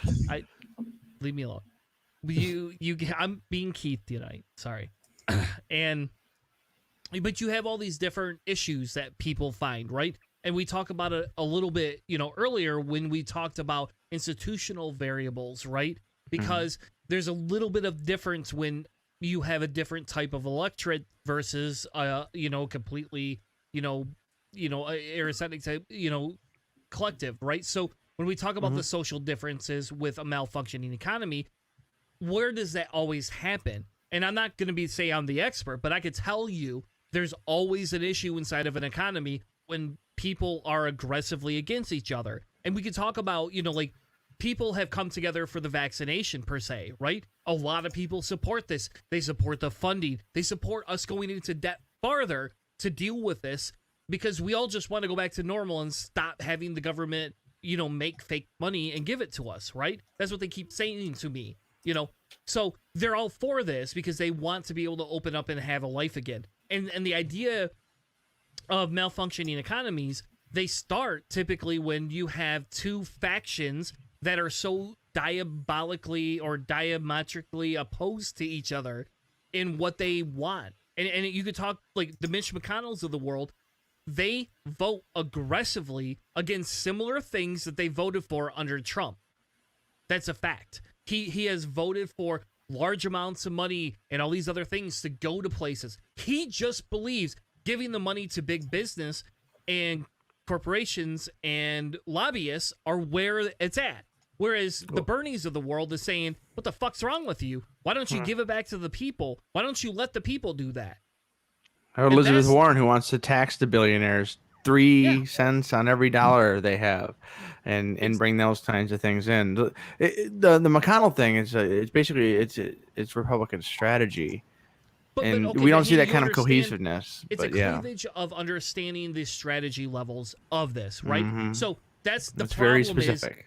Yes, they specifically believe, and this is where you create unstable type economies. And I'm not going to say our economy is unstable, but I can tell you in 2008 in the marketing crash, it's 100% unstable. When we have Robinhood going around, giving, and people getting pissed off about stocks on one side and not on the other side, and you're sitting here going, well, hold the fuck on.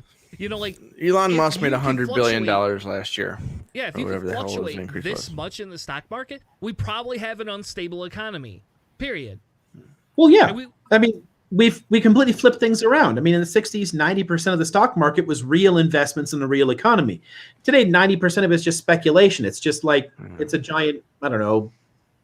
I can't think of a non-rude expression for it. I have a lot of very colorful expressions for what happens there. But it's one of the things we've talked about on the show actually multiple times. Is like it used to be 90% or 60, 70% manufacturing, and a couple of percent. Maybe 20% of what was it? What would be white collar, and then 10% of speculation, and it flipped completely. Yeah, exactly. 90% of it is just spinning around money, making money out of money that has nothing to do with businesses that employ real people. The whole point of a stock market is to raise capital for real investments and to put people to work, and we've completely lost sight of that. So yeah, definitely unstable. There's a point here we can add in that hits something we passed over very quickly in terms of whole like proportionality and all that in representation, and just it really has a lot to do with what you're kind of getting at here in terms of the extremes in attitudes. In many ways, the more the closer you get to proportional representation, the more the different parties there are, and in some sense, the more extremes that can voice their views, they can get involved there, the more it actually lends itself to stability, because it forces people to find some ways to get along. They have to form coalitions to govern effectively. They have to talk to each other, where we don't today. In fact, the differences between the major political parties in the U.S. are actually pretty slim. They're both authoritarian right-wing parties. There's not a massive amount of difference between Joe Biden's governing ideology and George W. Bush's governing ideology. They're quite similar.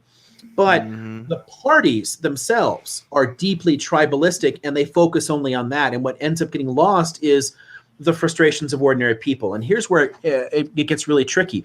A lot of Americans are frustrated with the way things are.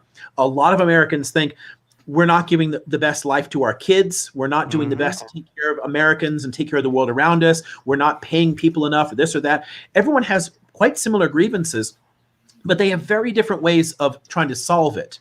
And those generally come out of those tribalistic camps. They're repeating the arguments they're hearing from the parties and missing the fact that in that shared grievance, they have something in common with other working people, and that we could actually solve these problems.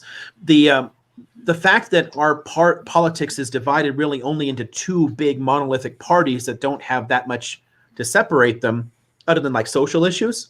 I mean, social issues are the main distinction. Like there's the party that says like, okay, racism is fine. Let's just, don't like put on your white hoods anymore. And the party that says, we're going to try not to be racist anymore. We'll try not to be racist. Yeah. Like there's a major difference there, I guess. But on terms of like their governing philosophy, in terms of the economics of it, in terms of the military industrial complex and everything else, there's not a lot of daylight on those kind of issues.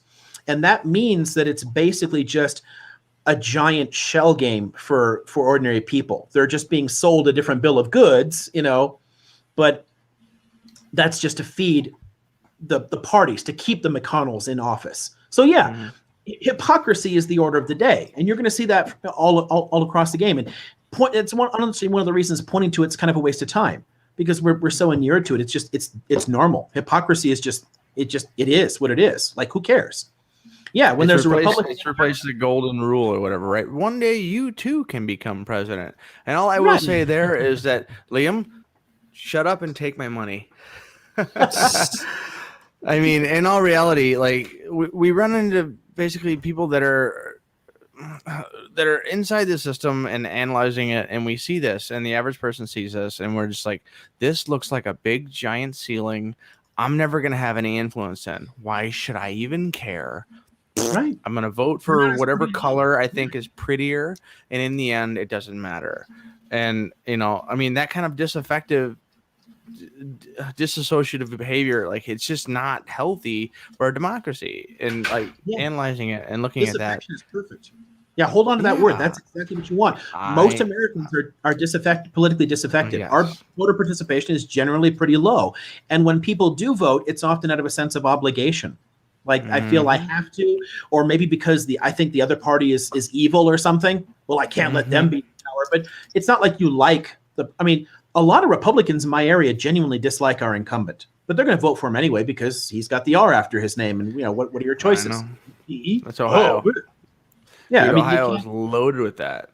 It's just you're stuck picking one or the other, and people feel that they have to go out and just do this sort of performative democracy. I have to cast my vote for the lesser of the evils, and that's about it. But we don't really have a sense that the people in politics represent our views. And when you have a true multi-party democracy, there's a greater chance of that. Now, granted, you can head in the opposite direction if it's too open, if the threshold to get into parliament's too low. Israel has this. Its parliament, its Knesset is way, way, way too chaotic because the threshold for votes is way too low, and you end up with a ton of like really tiny extremist parties. But most advanced democracies constantly have to redo their government anytime anything goes bad. Yeah, they chose never actually to write a constitution, and there's some drawbacks to that. It's sort of chaotic in a way. But more proportional representation in a more parliamentary system are inherently more stable because it forces more people to talk, because you're able to actually get involved behind something you believe in and support somebody who's saying something that you actually agree with, that you can kind of get behind. And then to get anything done, since you're going to have 3, 4, 5, 6 parties in parliament, to get any shit done, you've got to get some people from the other parties to support your bills. We've talked about this a few times. It's whether or not any kind of coalition-style government would ever work in the U.S. Could they change it to try it out and see if it worked? If there was a possibility to do a trial run, you'd have to rewrite the entire concept. You can't. That's what I mean. Like, the reason we never based on our... I know, it's so frustrating to see that. I know. Like, so everything that's on this scientific study that Chris has here, I mean, all of these points, like, these are the kinds of things that you were saying are like the real things, like having like, oh, I'm not happy, but like having a scientific study that's pulling out like these real numbers that like real categories that are going to be like the more under the radar and the kind of thing that's really going to change what a person thinks. Those are going to be the kind of categories. So like, I mean, I don't know. Maybe those Pew studies should consider some of those topics and some of those findings on that stuff to like bring it in. I don't know. Is it even possible?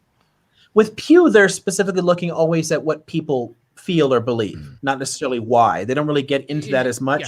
It's for the downside. It's not like the science behind it. It's just it's a feel good indicator that says maybe we should look more into this. That's all it is. Yeah, it's a data point that lets us know people feel a certain way, and then we have to look into the why they feel that way, and then there's a whole bunch of factors that go in there.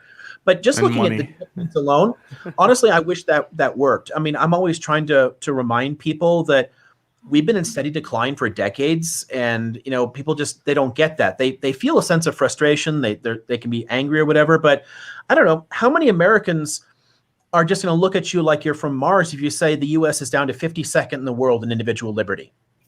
Yeah, we're 36th in child wellness. I mean, we are really, really falling out.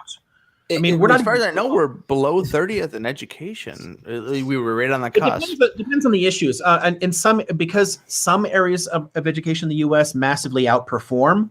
The total is usually somewhere around like, I don't know, 10th place, 9th place. Yeah. It's usually not as bad. But in like science education, maths education, we're down in the high 20s. I mean, it just depends on what you look at. We also have the best universities in the world. So yeah.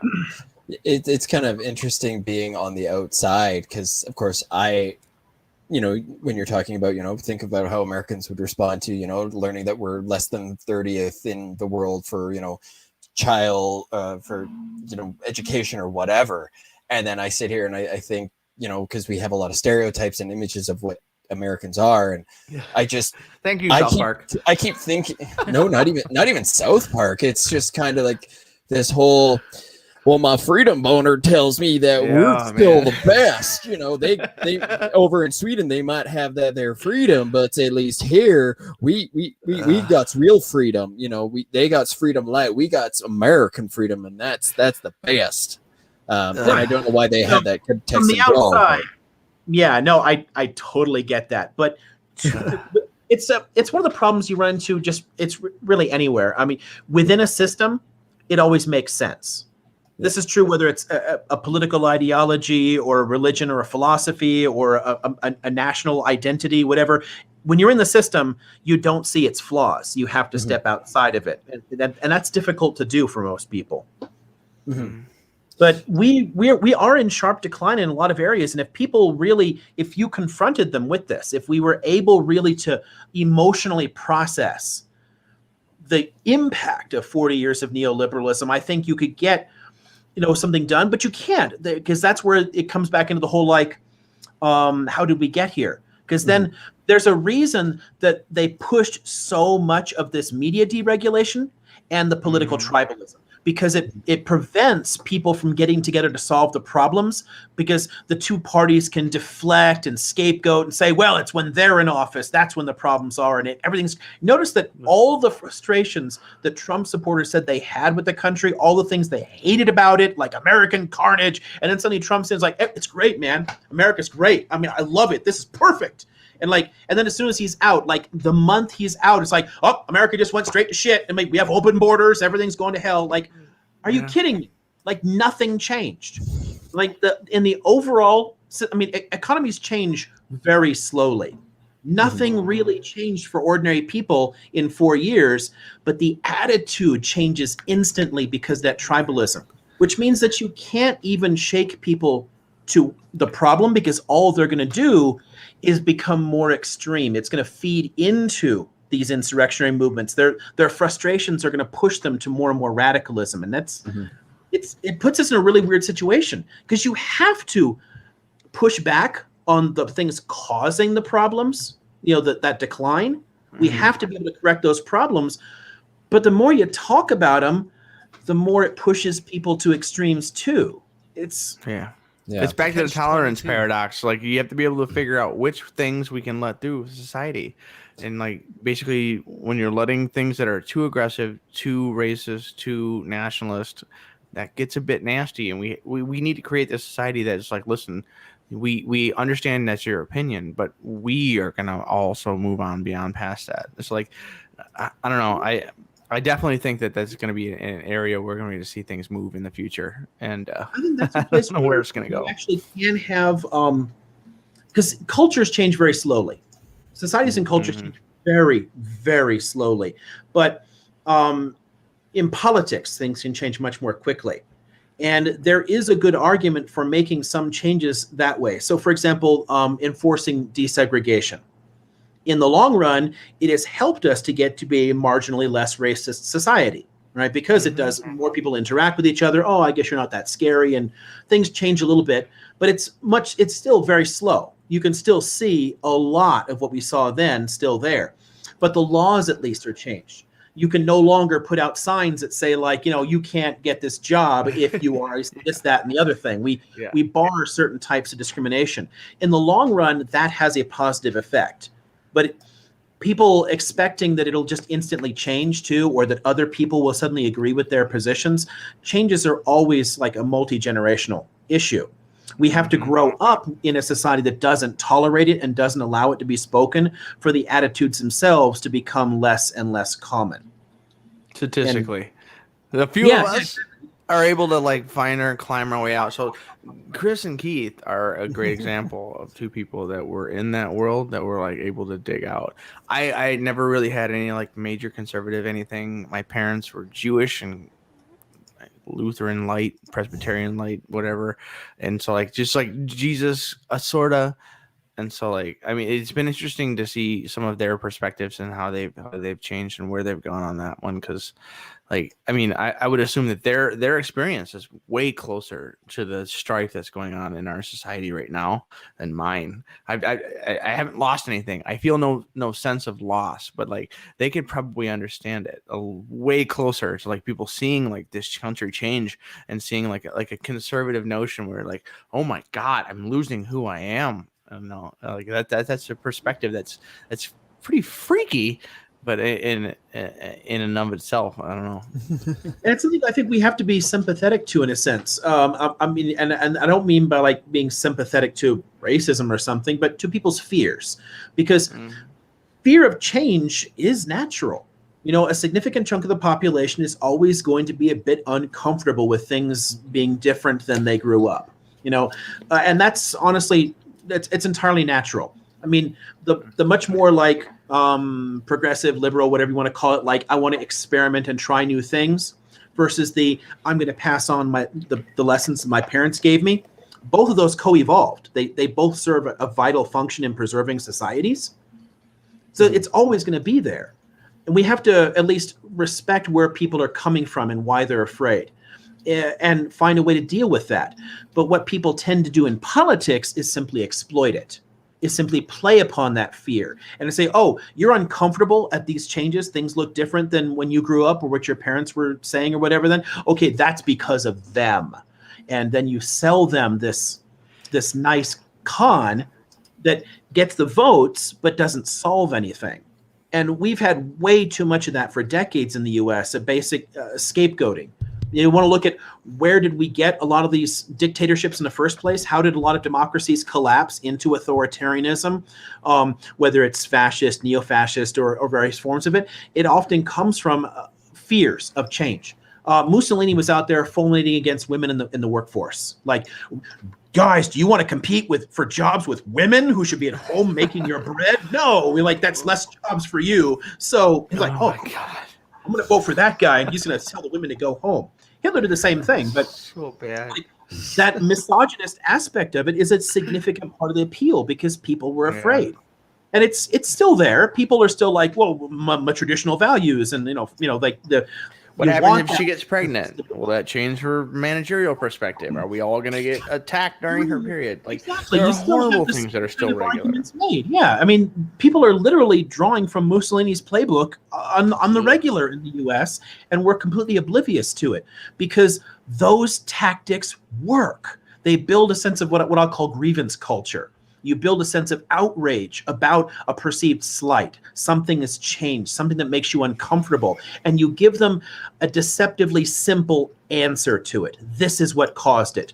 And put me in there and I will fix it for you.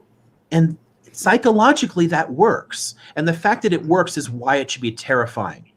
A demagogue is always possible in the US, and someone will absolutely follow Trump here. And the terror for us, I think, should be that a more competent demagogue will pull off that coup inside. Trump couldn't do it because Trump is a bloody incompetent. Right? He is he's like an administrative wrecking ball. He has no idea. He's chaos incarnate. Exactly. And that's his style. It's fine. It's one of the reasons that he's not terribly rich. I mean, if he had just put all his money in a low yield mutual fund, he'd have 10 times the wealth he has. But his ego. He has ego, and he's a really, really good branding. You're good at branding, good at marketing. He's like good at telling people. If I put all my money in Vanguard, I'd be so rich right now. But he's really not good at running anything. If you get somebody who's unless it's into the ground. That can play the game, that can I don't know. Okay, look at the difference. To give you like a fun ancient history example, like the difference between Julius Caesar and Augustus Caesar is Julius Caesar was the wrecking ball. Julius Caesar like walked in and said, "Y'all gonna do this for me right frickin' now," and he got stabby for that. We just Augustus Caesar ruled from behind the scenes. Everyone in the Senate knew that he ruled as a military dictator. Everyone knew who the real power was, but in public, he made the senators feel that they were still powerful. He played the game, right? If we get a demagogue who's able to play the game, who's able to make things look right, then it'll run more efficiently, and they will pull off that coup, right? That's the terror for me, is a more competent demagogue who's again, like more the Octavian than the Julius Caesar, who's willing to con people within the political sphere. Trump couldn't do that effectively. So we have to deal with these problems overall. And I think that's kind of a good stopping point. And like I said, I hoped we got through everything, but we obviously have not. Because I think this is this is a larger discussion than one episode. And what we'll do is Liam and I will talk behind the scenes, and we'll schedule something for like a couple weeks out or a month or something, whatever his schedule fits. And we'll kind of come back to this, because I think moving away a little bit away, like we can still go back and look at history, right? Like, because we haven't done that yet. We haven't even looked at any of the other examples. And the question becomes is, do you need to look at examples, right? Like, do we have to provide these examples to people? Because like some of me says is we've talked enough about the constraints, the constrictions, the definitions, that we've almost already defined the path that the Trump supporters are going down. And then, the doctor comes out and is like, hey, I'm worried about a demagogue than I am, about this. And it's like, that's an even more valid point, because if we take history, and let's just take Hitler. And Hitler was very good at what he did. Whether we agree with him or not, he was very good at what he was doing. Trump, like you said, is very good at his little marketing. It got him elected very well. I think money had to do with it too, a little bit. But, he became electable because he preyed on the fears of the society. The larger minority of people that are really not a minority, but they're this like people call it the silent majority. They're not. They're just the minority that doesn't feel comfortable being vocal, and we allowed for them to become vocal and feel comfortable doing what they did. And the problem was when they took over a party, all these other people are like, well, do I join Democrats or do I stay here? And nobody knew what the fuck to do. And like Jeremiah Bannister is a great person to analyze, because he fair enough, but in fairness, he was an atheist, but he was always truly a conservative in his political views. Him and I argued constantly about his political views because we didn't agree. But in the long run, he didn't predict, but he was basically explaining to me well before Trump why Trump will beat Hillary, where the trigger points are. And then the worst became is when he started siding with Trump and believing the ideology that went into it. So before he drank the Kool-Aid and got into that whole thing, he could actually analyze and break down, this is a tactic he's doing, this is what he's doing. Anyway, so long story short, we have a lot more work to do to actually discuss insurrection and white supremacy and the uprising of this. And I think this can be applied on a larger scope. And so I think what we're going to do is we're hit 2 hours. Nobody wants to listen to us talk for 3 hours, typically. Maybe I don't know. Like we used to. Given Liam's explanation of, stabby as an outcome, I think with more lessons like that, we could probably that would be the coolest class ever. Be like, welcome right? Class. Today. So what happened to this leader? Well, he got shot in the face. I would suggest, actually, in the whole question about should we talk about other countries, other examples of this or that, maybe you could ask your viewers and talk about this, have them, submit thoughts, because I would say the value of looking at other examples isn't just in that there's a handful of people out there that might, oh, I'm interested in that one. Because most people are not, I don't know what's going on with this, who's even talking about. But the more of them you talk about for specific issues, it helps people to really drive home the point that none of this is new. That everything that we're seeing has been done in different places. And if we look at the specific features, if we look at what has caused the slow decline in democracy in all these different countries, where are they similar? Where are they different? You know, like what are the factors that drove them along? You can say, well, there's nothing truly unique about this. And it helps people to get to that point where, oh, yes, it can happen here. Because I think that's the biggest barrier you have for a lot of Americans is an absolute certainty that there is no way we will ever end up a dictatorship. And I think we will. I think we've moved closer. So segment 2, we'll call it segment 2. Maybe it'll be segment 3 as well. But we're going to talk a little bit more in a couple of weeks about where we've gone, what the history of it is, and what we need to look towards to avoid this travesty. Because again, our year in this podcast is how do we convince others or project the idea of change, because we all know we're not happy with the current administration, and we know the fucking current administration will just lead to another demagogue at some point. It might not be 4 years, it might not be 8 years, but it's going to happen. And so we have to find a way to fix that. Before we end, Liam, tell everybody, Dr. Liam, tell everybody where they can find you, how they can get a hold of you, and if they want to get your knife out of the screen, and how they can get a hold of you if they want to contact you personally or listen to your new fireside chat that comes out here in the next couple months. Yeah, I'm all over social media, so Twitter, Facebook, Instagram, whatever. If you just put in Liam O'Meara or Liam O'Meara the Fourth or whatever, you can easily find me. And the website is liamomera.org. So pretty easy to find that way too. Generically Irish name, liamomera.org. That's me. And we're on YouTube and everywhere else. And yeah, if you want to actually reach out to the campaign, there's just a contact at email address that you can reach out to with questions or thoughts or this and that. And yeah, as we get closer to launching a show, I'll definitely I'll let you guys know, and we can talk about that. But we're in discussions right now on a lot of the technical details of how to do it. But we've been working on this as an idea for some time. Awesome. Well, I'll put all the links he described in the description. We'll be back next week with another amazing episode of Cellar Door Skeptics. And what I want to do is remind you all to get your fucking vaccine if you're able to get it. Because I don't care what anybody fucking says. If you don't understand the vaccination process or what it does, we have several episodes where we have experts just like Dr. Liam on, just in the vaccination field, where we talk about this. So I'm sick of the excuses, and I'm publicly saying if you don't want to get a vaccination, maybe at some point we shouldn't all hang out. And it's more for me to be able to say to you than it is for fucking you anything else. Anyway, we'll be back next week with another amazing episode of Cellar Door Skeptics with a Canadian update right from our one precious Keith. Thank you all so much. Subscribe, like, and we'll be back at 10 p.m. Monday. Have a good night, everyone.